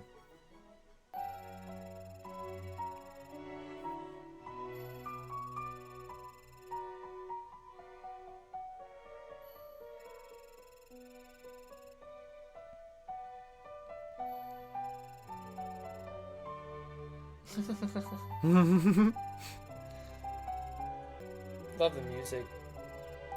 Yeah. We've said it so many times, but it's all just great. It is. I think it's Bach. I really don't know though. It sounds like Bach.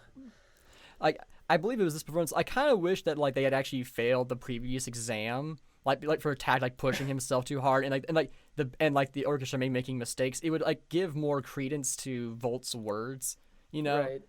I think that would like they're not independent of him, and also like Tact is like his excessive practicing is definitely not healthy, which that would have. Right.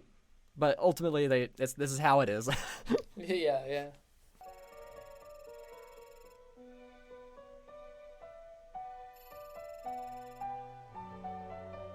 See, that's what I thought. Mm-hmm.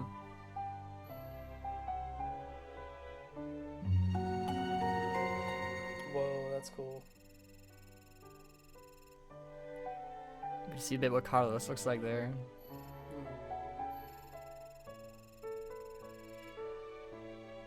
I wonder what the text on it says. Probably 0 score, maybe, but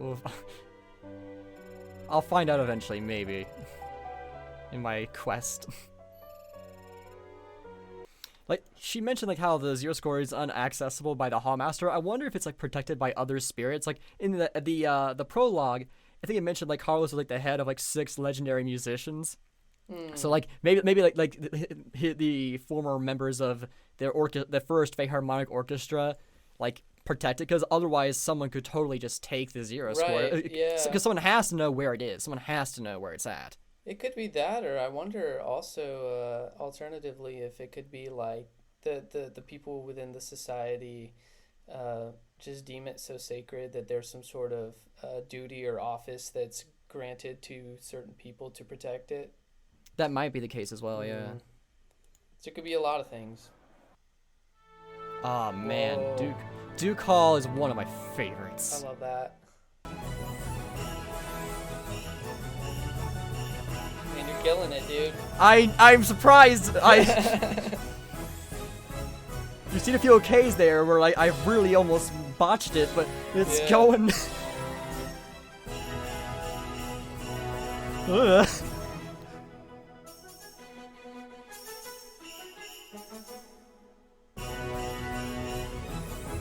Dang, man. So good. Yeah, I know, yeah, okay. It's on the upbeats. Oh. That's Killed a it. trick. Totally killed Dude, it. I Nice. don't remember doing that. Nice, dude, nice. Oh my gosh.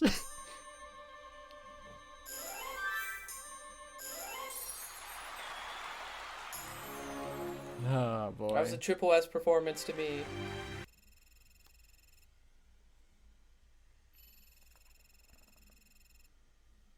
Oh no.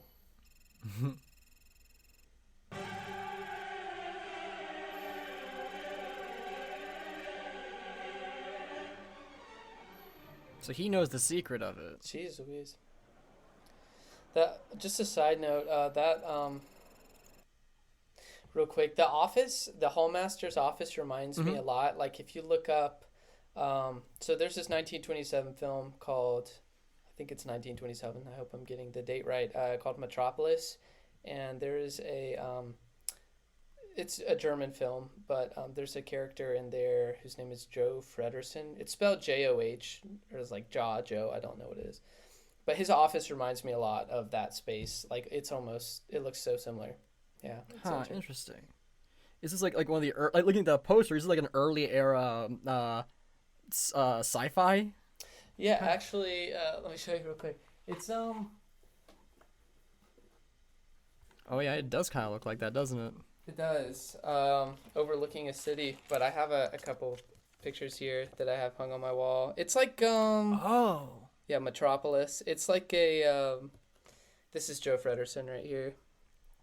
Gotcha. Okay. But it's kind of like a I guess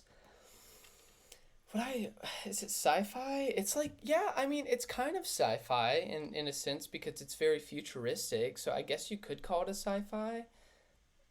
It's more like, yeah, I mean, I guess you could say sci-fi. Yeah, sure. But his office looks a lot like that. So I wonder if that was the inspiration for that office. But who knows? Who knows? Interesting. Okay, cool.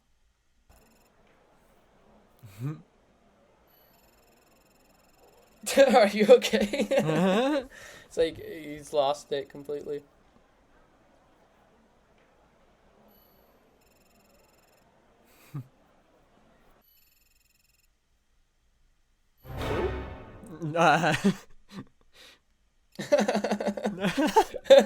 I love that. That's amazing. Yeah.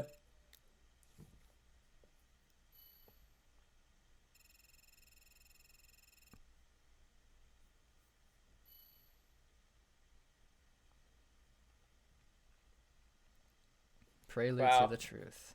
That's so cool.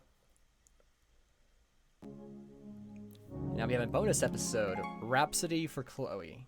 They just thought he was completely crazy. I love that.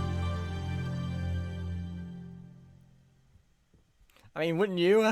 I was totally expecting Chloe to do like the whole Andy like thing like in Toy Story where it's just like Oh. says nothing, just actually makes him look crazy. That'd be so fun. Oh, that would have been hilarious, actually. Yeah.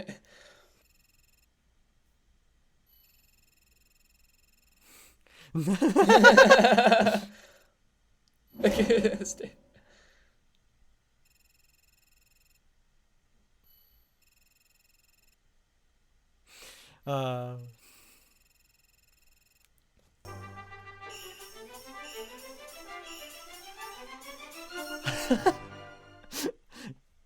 Even I got a little panic attack from that.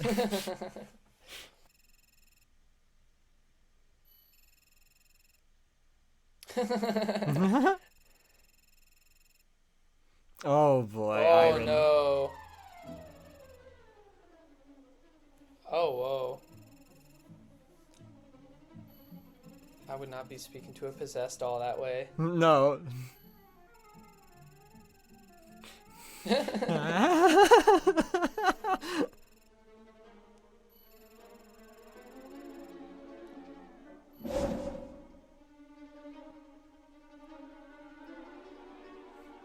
Yeah, see, look. Yep.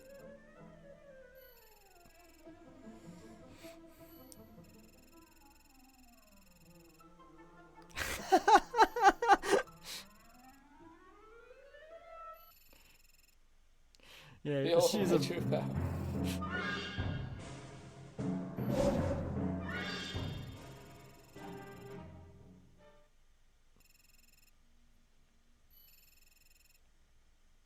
Rhapsody in Blue. Wow, that's rather contemporary. Mm-hmm.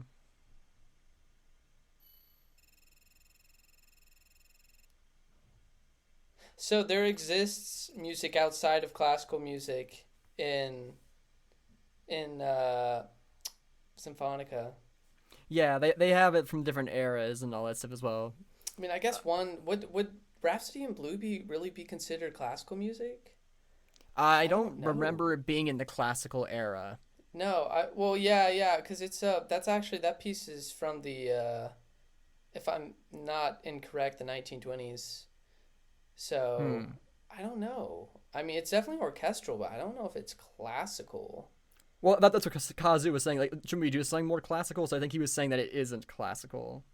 Right. Yeah. Huh. George Gershwin.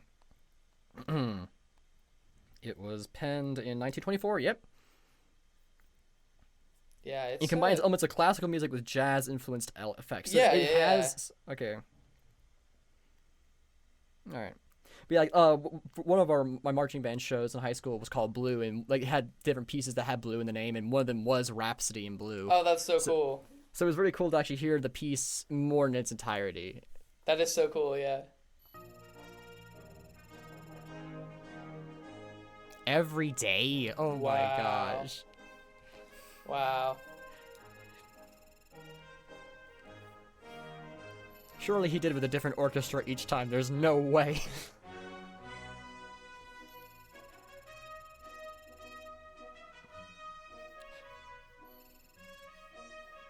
or maybe not. I don't know. Like, they must have all been crazy.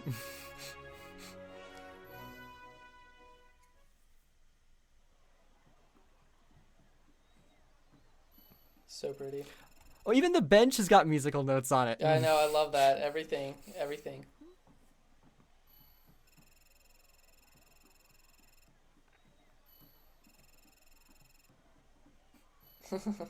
He's like the dad. Yeah.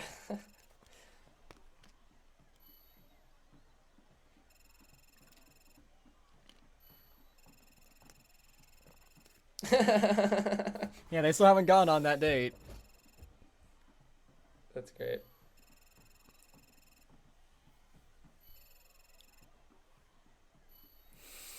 Dang.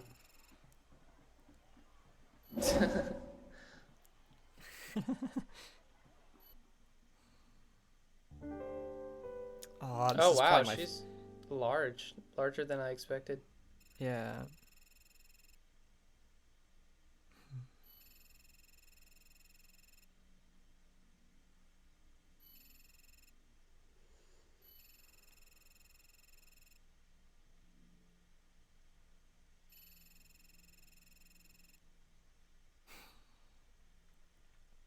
This is probably one of my favorite pieces of artwork in the whole game. Yeah, definitely. Very touching. Oh. Very kind.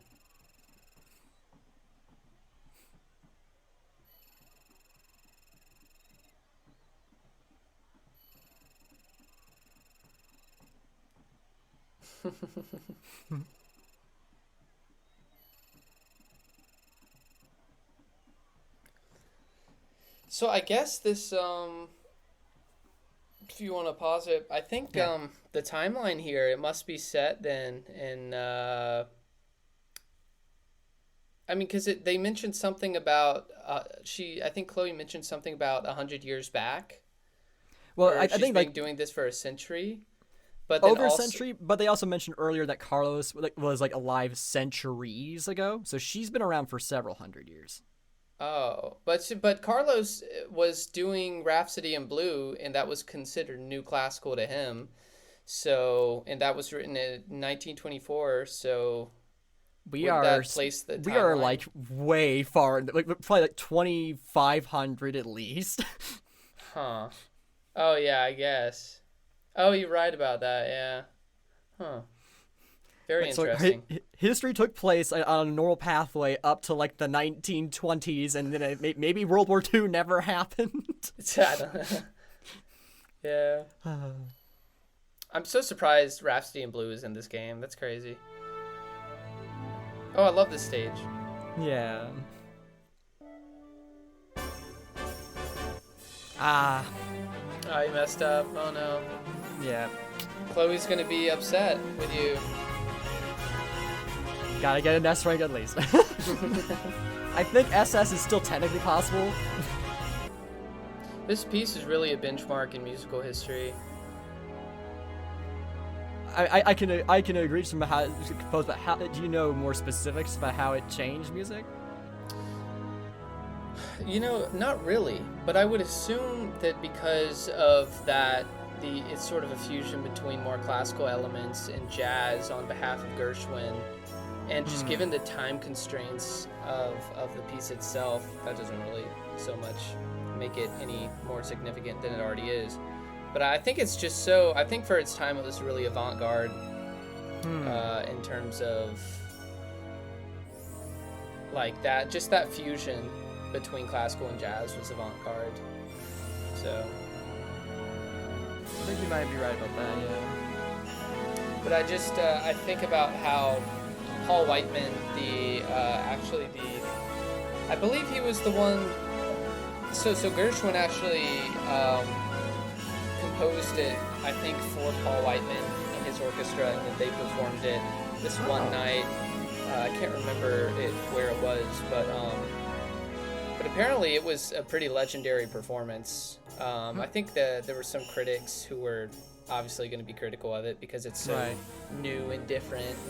But yeah, like he speaks about it. There was I think an interview in either the 60s or the 70s, and Paul Whiteman was speaking about about the actual, like how everything came together. And he remembers it fondly, and just the fact too that he spoke to the fact that after the performance or after this piece was out there, it just started being performed all around the world. So I mean, you can really see that it. I think it influenced the musical sphere greatly. I think this is one of the longest pieces in the game. It is pretty long, yeah. About 4 to 5 minutes at least. Wow. I think Paul Whiteman told George Gershwin like he needed to have this composition ready for this specific night that they were going to perform at this venue or whatever. And George Gershwin's like, oh, it's going to take at least another year or something along the lines of that, some long time span. And Paul Whiteman told him, he's like, no, it's going to take 2 weeks. You'll have it ready in 2 weeks. so he did get it ready within that time span. And then, of course, they played it, and the rest is history. But, yeah, very interesting. But that's all from that interview. That's cool. Also, I think this is the first time I ever played the game where I missed a note and I still got a triple S. I didn't think that was possible. It's only one miss. But, like when you break the combo, like the score multiplier, like how many notes get that multiplier changes. So I always thought that like it would scale to where you were pretty much screwed. But yeah. I managed to... So Chloe must be happy. Yeah, Chloe's happy. Maybe it's because you didn't get any OKs. Maybe. I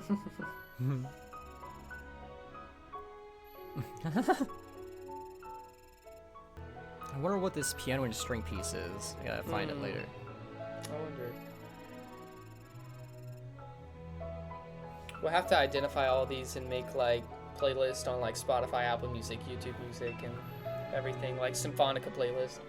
Well, that's what I'm doing with the files. Like, I'm finding all of the music files within it, so I'm gonna catalog it and then upload the OST when it's all done. So sick. That's so sick. Yeah. We should get somebody. We should like commission a little piece of art for the OST cover or something like that. That would be cool. Not a bad idea. I might reach out to Solaria. We'll see about that. Yeah. Okay, so I think what I did here. Yeah. So this bonus episode, I pulled it in early.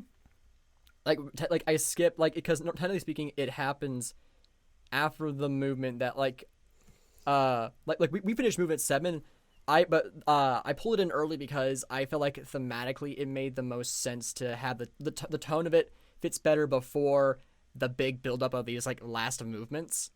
There are no spoilers within it, so you don't have to worry about that, but, that's why I chose to pull it in an entire episode early. Pulling the strings for Kazu's date. Yep. He's finally going on that date. Finally.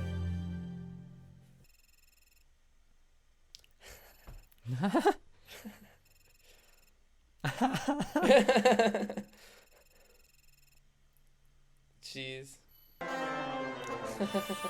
This music. Wasn't this what played whenever he walked in, Kazu, initially? Yes, it is! And this is a live orchestral performance, too. You can hear it.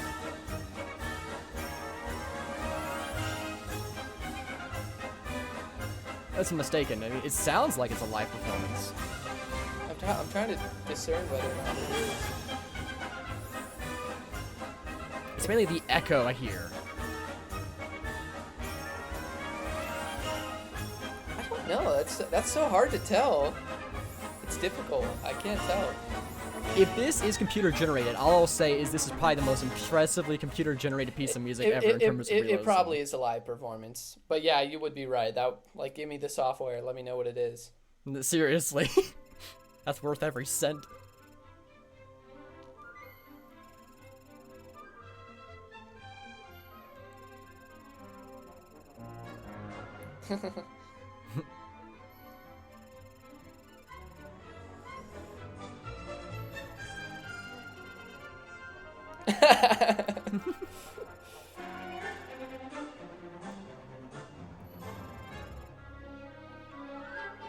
Oh, wow. Mini a girl. See, that would be so nice. I love that idea. Having it planned for you. Wouldn't that be nice? Yeah, it would be nice, I suppose, but they are two older people, so they're who Yeah. knows? A But little out of that means they're touch. experienced. That means they're experienced though as well. Sure. I'm gonna get Chat GPT to plan my dates for me from now on.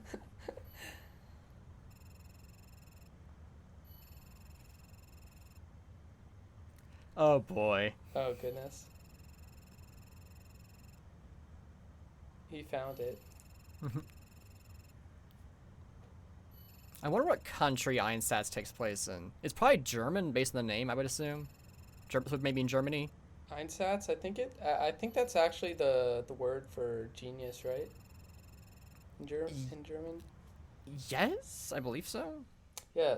Pause it. Let's see. Oh, okay. Oh, this one makes more sense. It says, the German word Einsatz can be translated to English in several ways depending on the context in which it's used. Some common translations include use, deployment, insertion, application, or commitment. Commitment, that makes sense. Okay.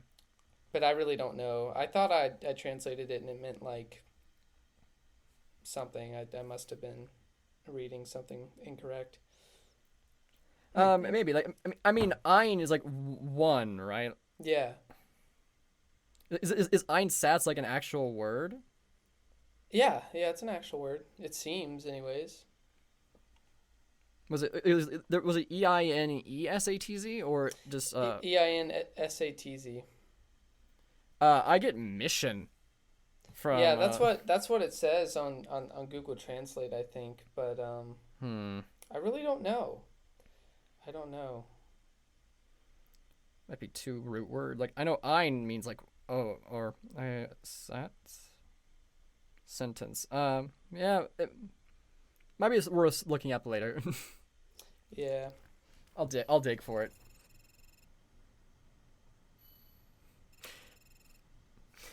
Hearing Bruno say "in the bag" it's kind of funny. Must be nice. Oh wow, it looks a little different today. Yeah, there's a blimp in the sky.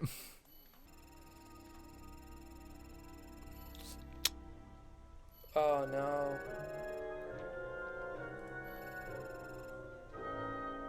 Oh dang. My foot.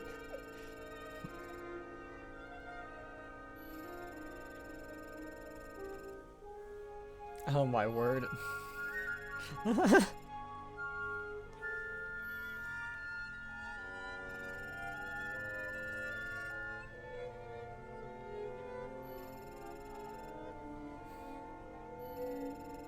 They're snooping. Dang it, Bruno. Oh boy. Swimmingly. They have the opera here as well, I guess. Okay.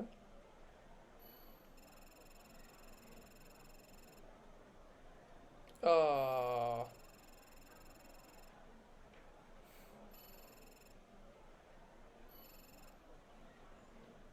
Oh man.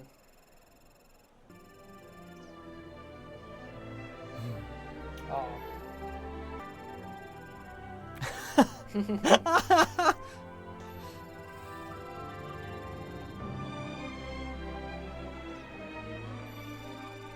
Dang, the music in the background. Yeah. Oh. Yeah.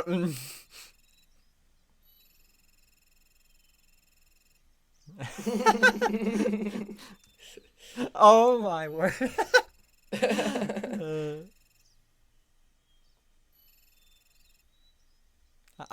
Why mine?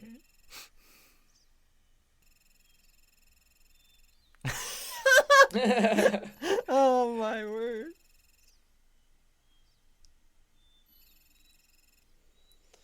That's awesome. Oh boy. A true wingman right there. True, indeed. Gotta help the homies out.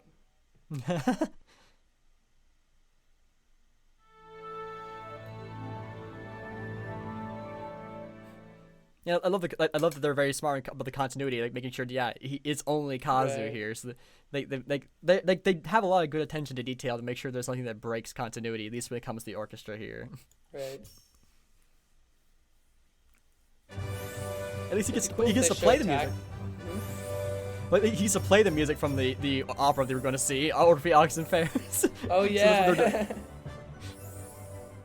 It'd be cool if they showed Tact as a conductor, like a little extra chibi in there. That would have been nice, yeah. Oh, that's what this is from. Yeah. There's always those moments where you've heard those excerpts, it's like, and then you Right. finally get to it, it's like, oh man, the entire time. You're on fire, man. I found my groove. Would have been funny if you just messed up on the last note. Yeah. Classic rhythm game fashion. Right.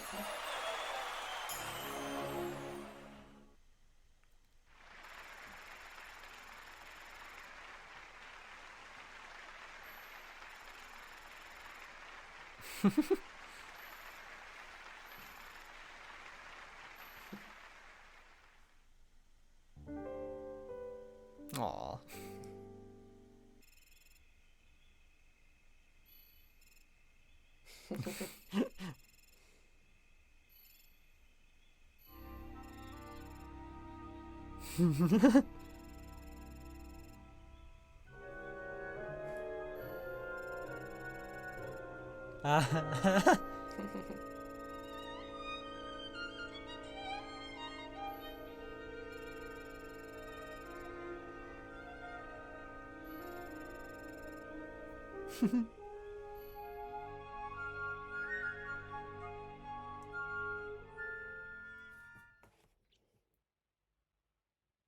All right.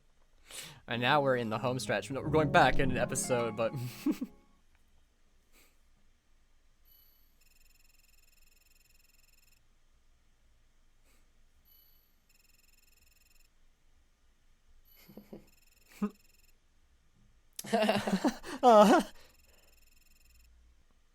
Espana.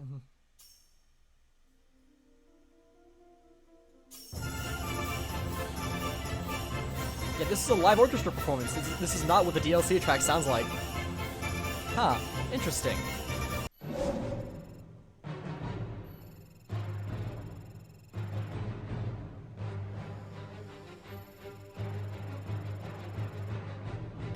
Maybe that's not the best word to use. I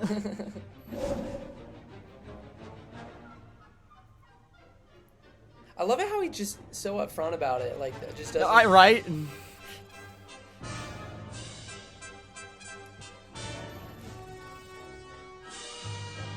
Very stereotypical villain. I'm gonna tell you my plan. Right? No, exactly, yeah.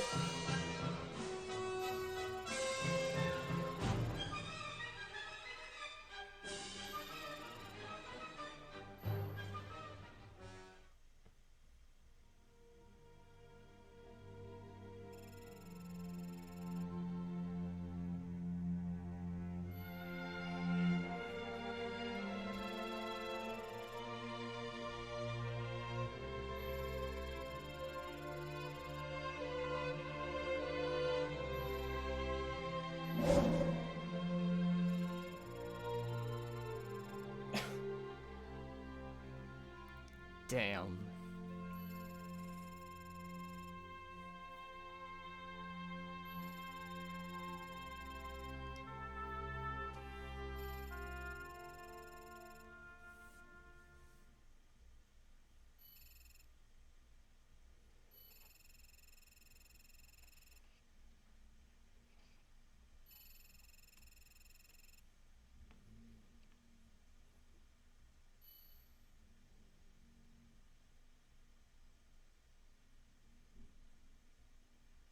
I think that's why he did it, like to demoralize him. That's right. Right. It almost kind of looks like Palpatine's office too, doesn't it? Mm-hmm. All great villains love to stare at above the city that they want to rule.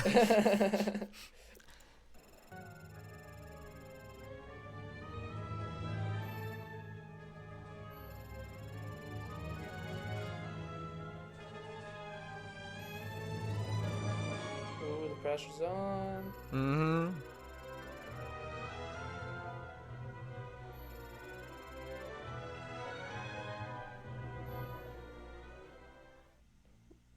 I would fold under all that pressure. Goodness gracious. It is immense. All right, Prince Hall is a beautiful. I love it. I mean, everything about this game is beautiful, but like, man. Wow, that's very nice. That's so futuristic too. I love that. Mm-hmm.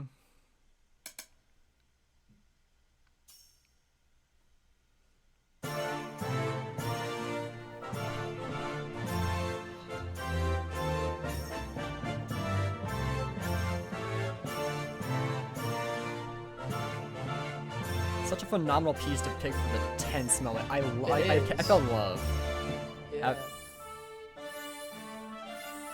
I would love to hear a live orchestra play this. Ooh. Yeah, I was fully under the pressure, man. Tack's nervous. He doesn't want to.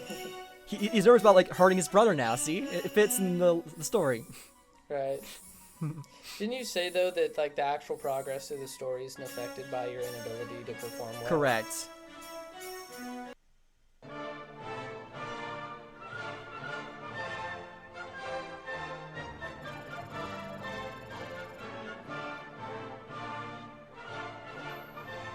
And once again, the orchestra is an actual orchestra, so it sounds different.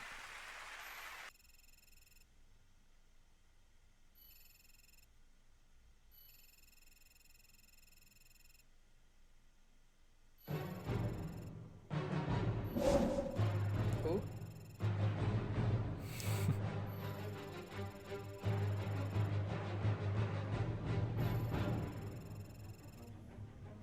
It's more of a city than a town, but I get what he means.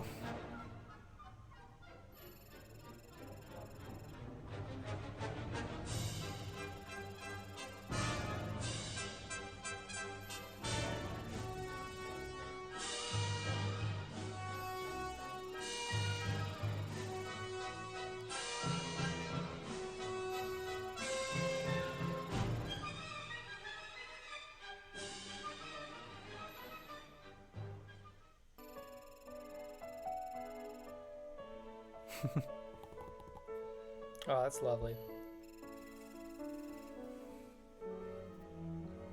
Like, it may be generic for a music game to be like about like the spreading of love of music, but honestly, it works so well every time for me.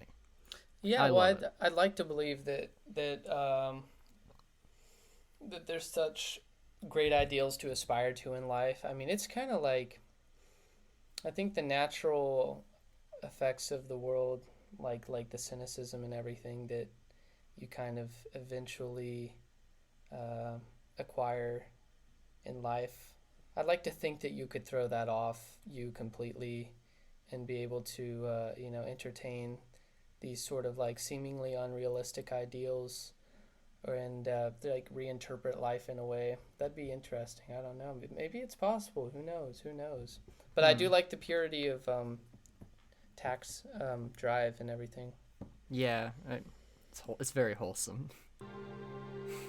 I totally thought his Foal's collar was like a leopard print. I don't know why, but it's definitely not. No, it's not.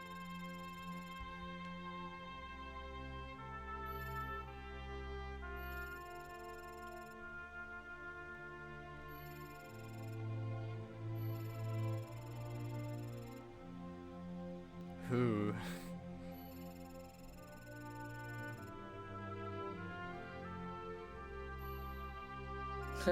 Just go. Let's go. Get wrecked.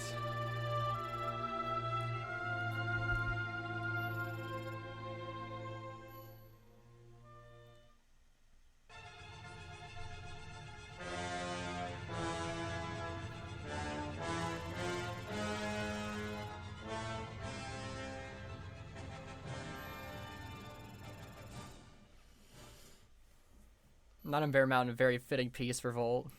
Right. And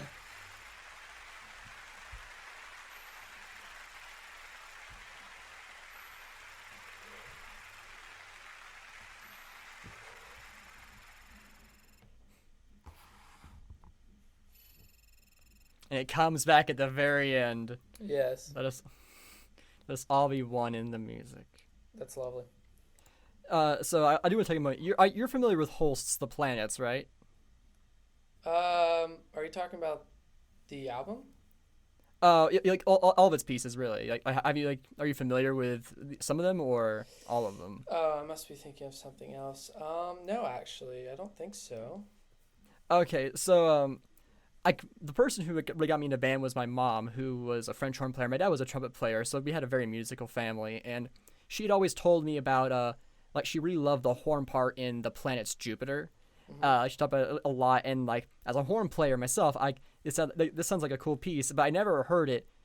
And then I finally got to this game, and to see that on the stand, and it's like the final battle for King Hall was a piece that had like just enough hype to not oversell it, but enough to enhance my experience. And like It's a full circle moment, definitely. it was a full circle moment, and it makes the finality of this performance just absolutely amazing. That's awesome. That's so cool.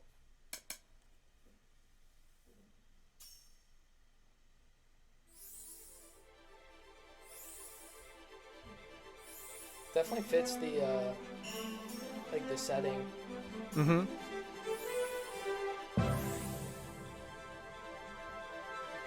This is actually the piece the Philharmonic was rehearsing when Tact wasn't there. Oh, okay. I didn't realize that. This slow part gets me every time. I get like my eyes water a little bit. It's just I don't know what it is, man, but it captures this game so much for me. Right. It's definitely a great piece for Tact to go for the Philharmonic to pick. Absolutely.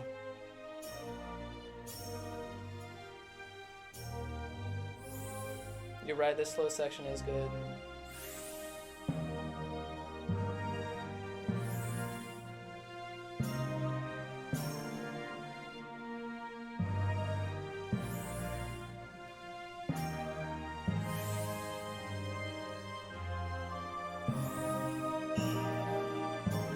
And the horn.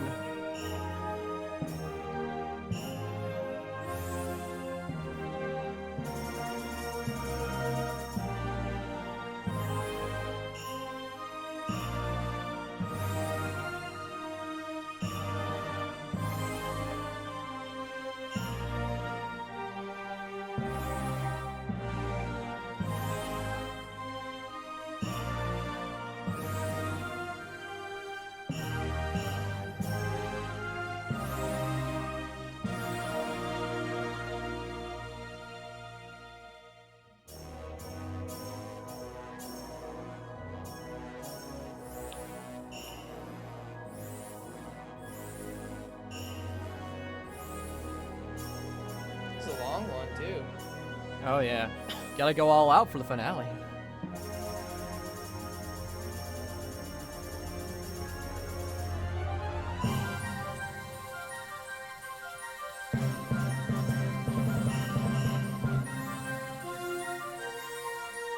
Wow. This is such a nice composition.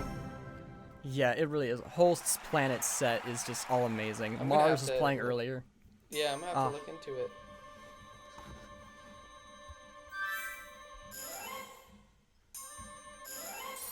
Did the Philharmonic justice. Very good.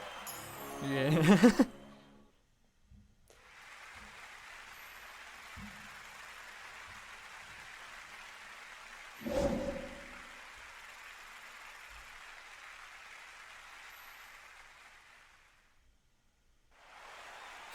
I love that.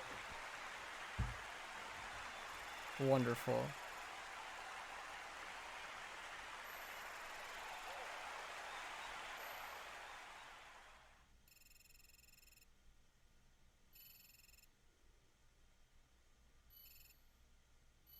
Oh, shoot.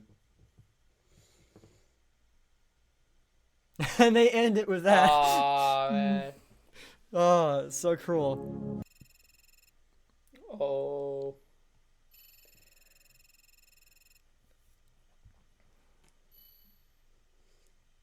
Oh, man. Oh. Yeah. Oh.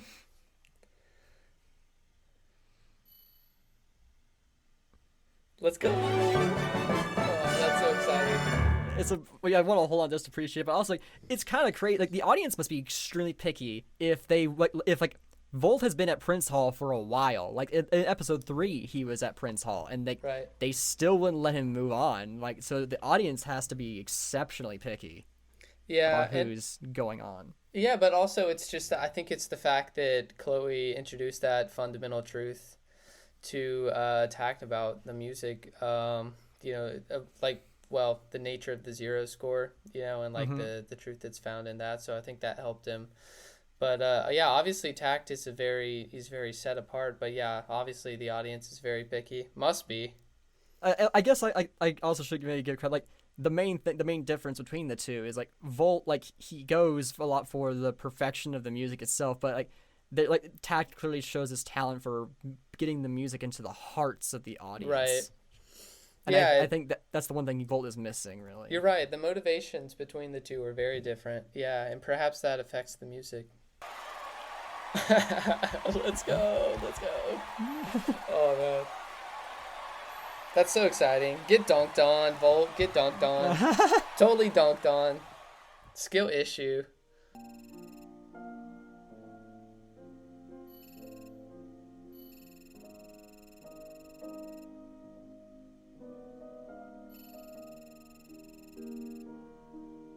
Wow.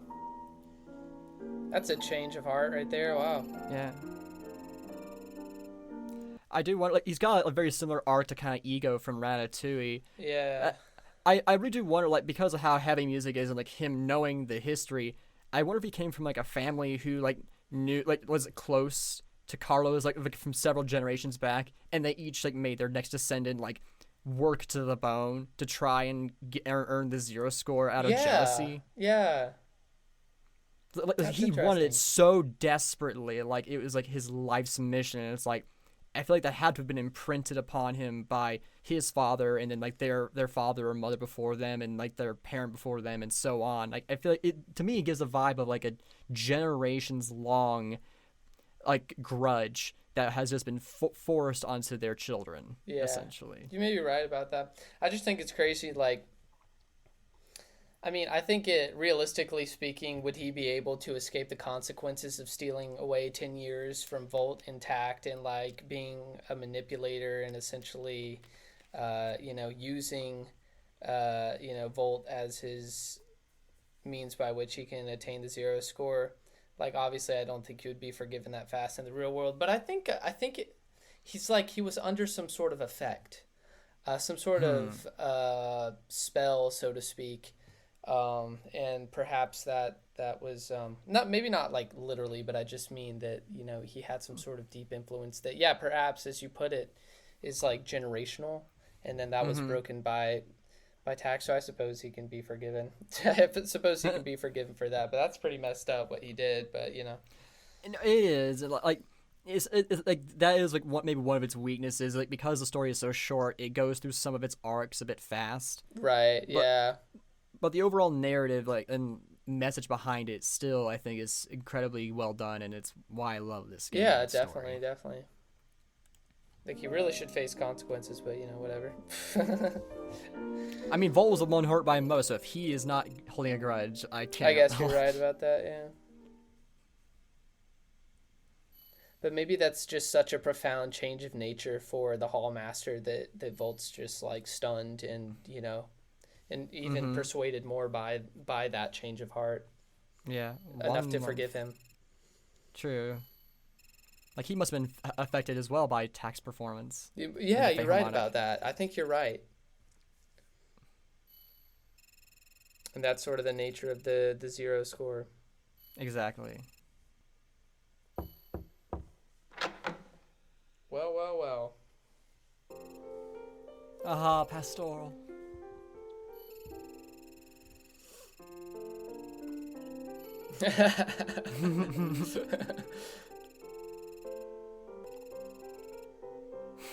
Oh, wow.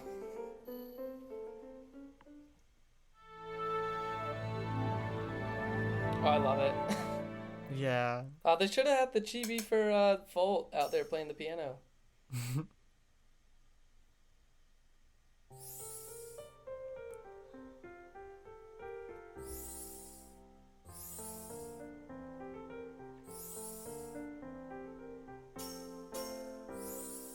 This song evokes too much nostalgia. Yeah, this game did a phenomenal job of connecting this piece with these two.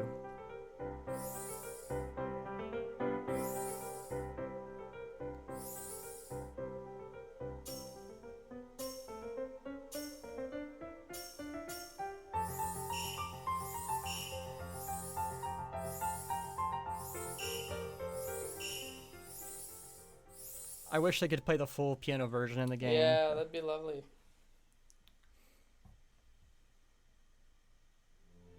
Aww. Oh, so lovely.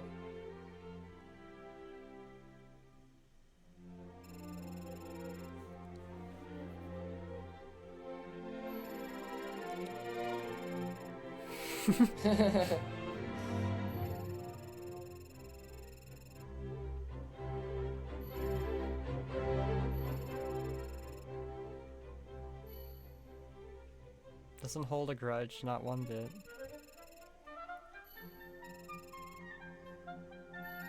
They should really change his expression to something a little more affable. Maybe a little bit. He's still. They this, have like... a sprite with the... That one. There you go. Oh, there it is. That's yeah, Sprite. Something like that. Yeah, lovely. I love their clothing though. Like Volt's clothing, I will say his fashion's like stellar. Yeah. This would be a really good movie too. Yeah. Yeah, I do love that, like, Irna, like, growing more confident through the story. That is probably one of my... I think Irna is the most underutilized character. I wish that she had a bonus episode to really explore her more, because she really hasn't had a focus since the second movement, which is kind of a shame. I kind of, in my head, I kind of imagine, like, you know, Bruno would have maybe like, helped to like been part of everyone's story and like helping them and just like maybe seeing like more of like how everyone, like, what their main dream was that brought them here. Like, you know, Iren and Iris, we get to see like they were inspired by the Philharmonic and they wanted to join. Right. And I think it would have been cool to see kind of everyone how they came to love music. It's one of the things where, like, if they had like a different adaptation or they had a remake, like that would be an opportunity to add more story. If I ever become a multimillionaire, I will purchase the rights for this, and we will go to work, like, just, you know, utilizing everything, manga, anime, games, just all of it. Oh my lord, Kazu.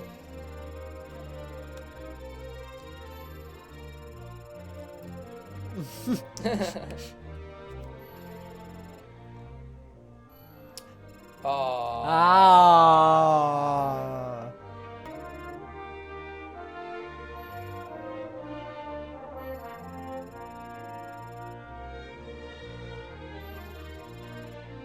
Yay.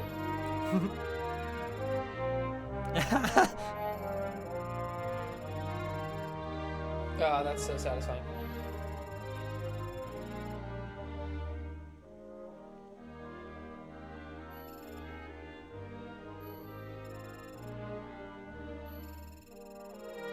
Oh, that's so lovely. I love that. I'm glad that they didn't have some bitter departing, you know, thing. Let us all be one in the music. I love it.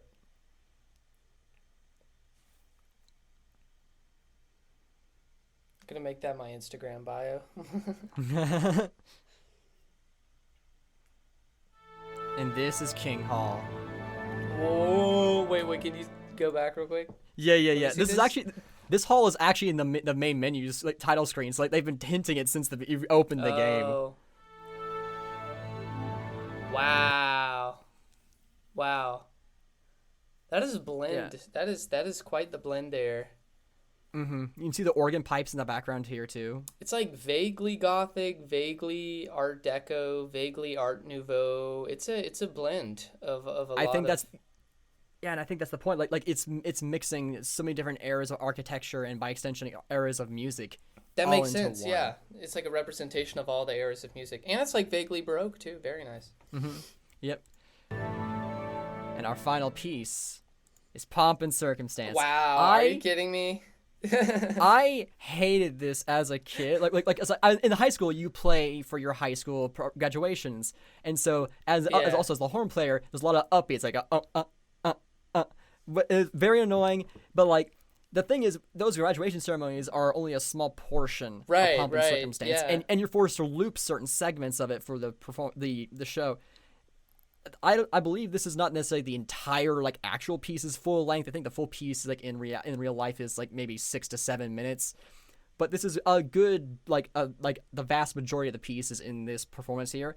And actually hearing what Pomp and Circumstance is supposed to sound like, it's a wonderful piece. It is. It's very pretty. It's very pretty. I've heard only a few extended bits of it, but from what I've heard, it's very pretty. Yeah, this game made me realize that this piece is actually amazing, and I grew to love it, which is insane considering how much I despised it going in.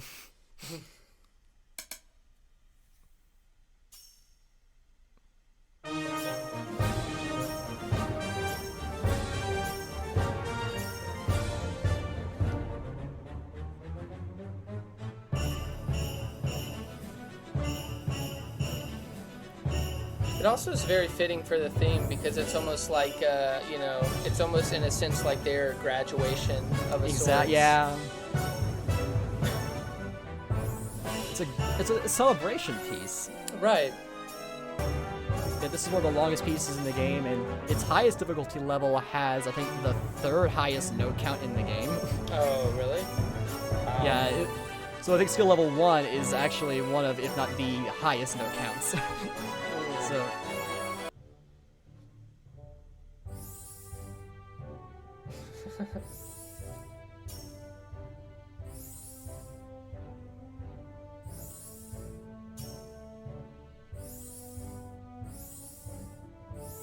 It was definitely intentional how they put the next transition for the orchestra at the transition to the slow portion.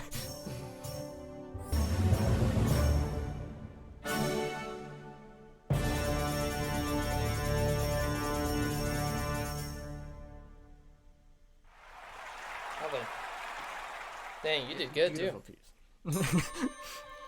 I made it my mission to make sure I did not make the final performances terrible. Right. One okay, not bad. Yeah. Love it. Canon and D, are you serious? Yeah. I'm kidding. That's it.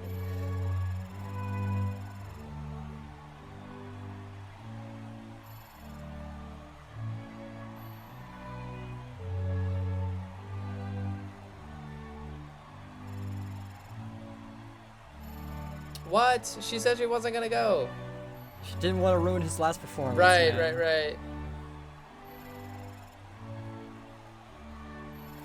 So sad.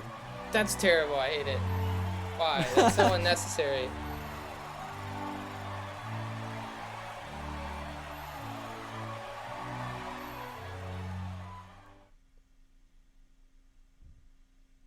Aw, lovely. And you see those Brabos? I'm tapping the screen. There's a hidden chart behind the credit sequence. Oh, is there? As far as I'm aware, yes. Like, I'm trying to tap to the beat of the music.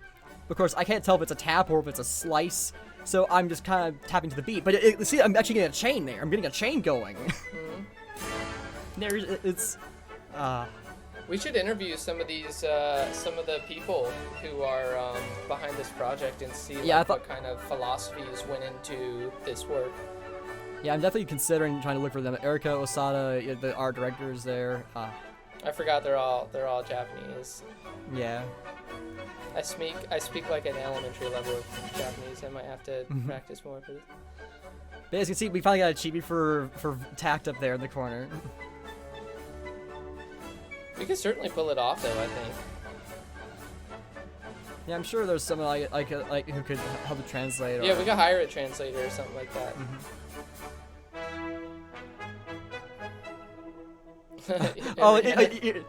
She's trying to, and then he pulls out the flower. Oh, that's funny.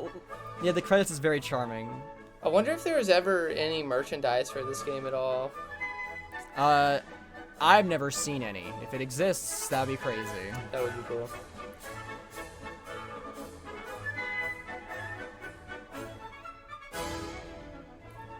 A very well written story.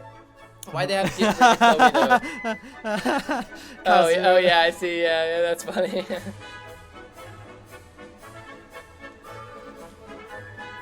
I just Yeah, hate that it they got is, rid of Chloe, but like whatever, like like I mean like it makes sense like why was she here other than to like get the zero score Right. line. Like that is a big like staple in Ghosts like lore is that a Yeah. ghost is only around because something's tethering them here.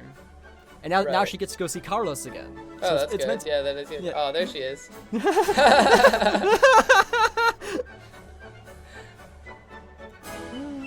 The instruments too. It never really showed what the zero score. I mean, it did show. It didn't like really elaborate on what's in the zero score. I mean, Yeah. it did, but like not really that much. I like that the Hallmaster in Volt get like a sprite. He was a violin player, or was it viola actually? Can't tell. Oh, he. I think he is a. Oh, that's violin. I've been looking at the sprites a lot, so I can actually kind of tell. I believe that is a violin actually, because it doesn't reach his mid. Like the viola has like more of a bright shine to it. Yeah, that's a violin, I believe.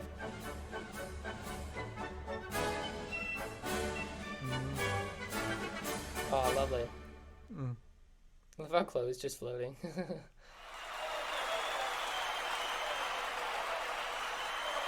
I'd love to get a doll maker to actually like make a like a really super authentic like traditionally crafted version of Chloe. That'd be so cool, like in porcelain and stuff.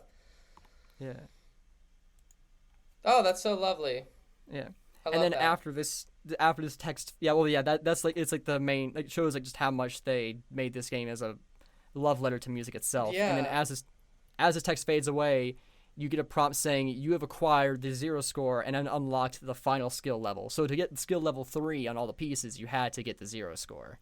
Oh, okay. So like by discovering the truth of like how to move people's hearts with music through the zero score, you are able to find the best way to conduct and perform the music, essentially.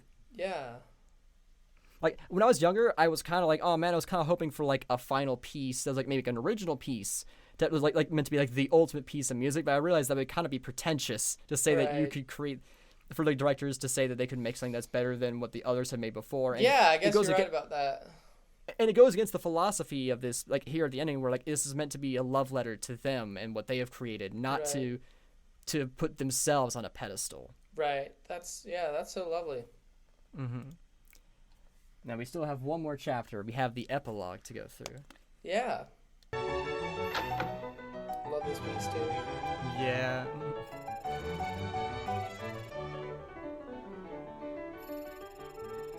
Oh wow. Yep.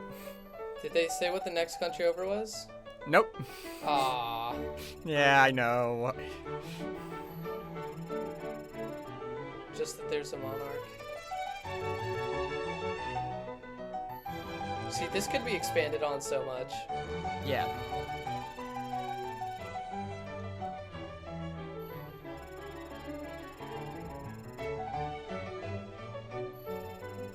I like that quote. Live long enough. Yeah.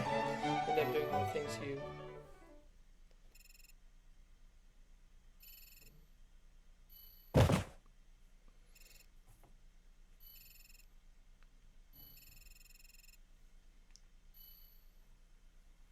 Oh no.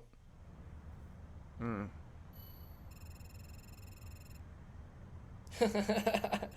Classic old Yeah. man move. Yep. He probably needs a break anyways, yeah.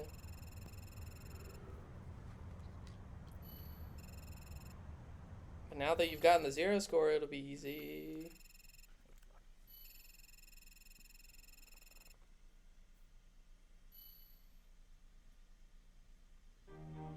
Is it gonna be Volt maybe?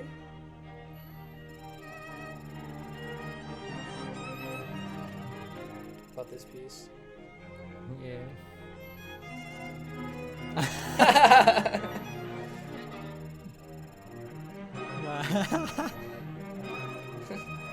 right in front of Maria. yeah, exactly.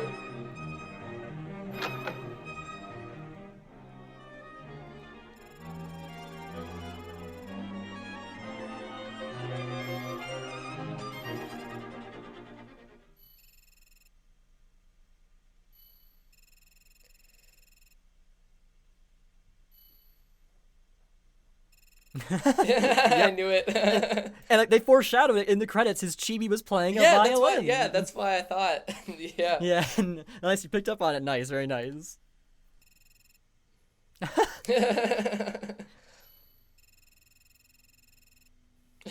No, it's not. Not very convincing. See, it looks more affable now. Yeah. And he actually gets to be there in the orchestra. Oh, lovely. His chibi.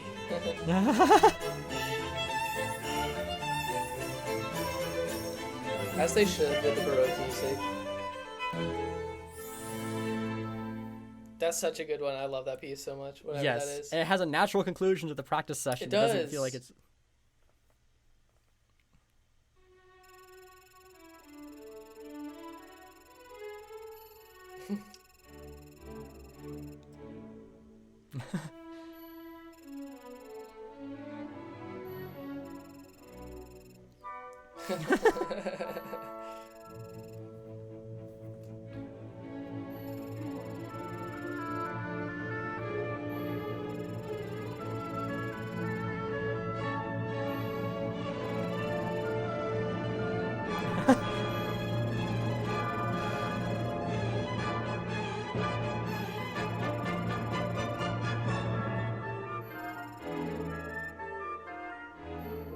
Yeah, what about? Yeah. What about the most?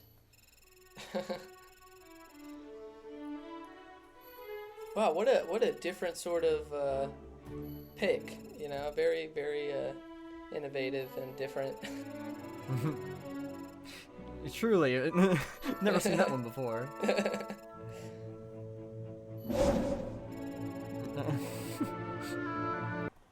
Oh, so they're having the wedding there. Mm-hmm. And in my head canon, I think like maybe the newlyweds, like one was like the king from the other country, and then there was someone from this Right. country. So it might That be makes this is like sense. a yeah.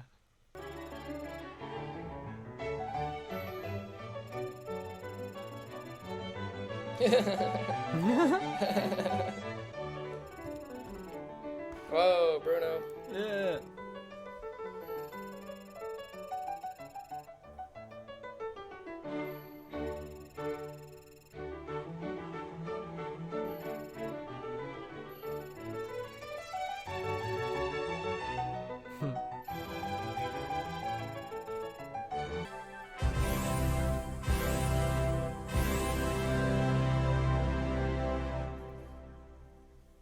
Very nice.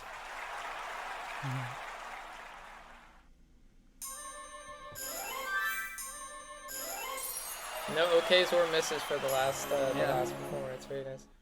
Yeah, almost a perfect performance. Oh, I love that art. Yeah.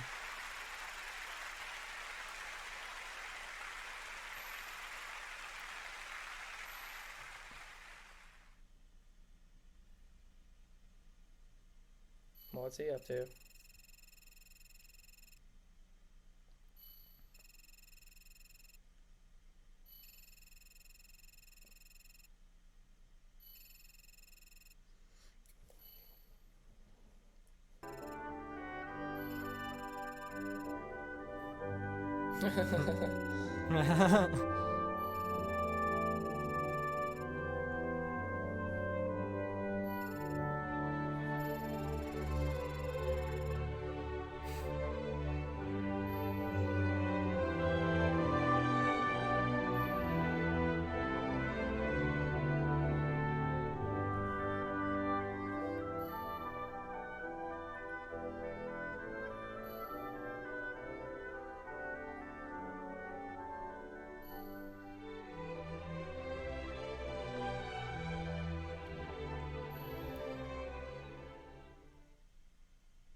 Lovely. So that's it, huh?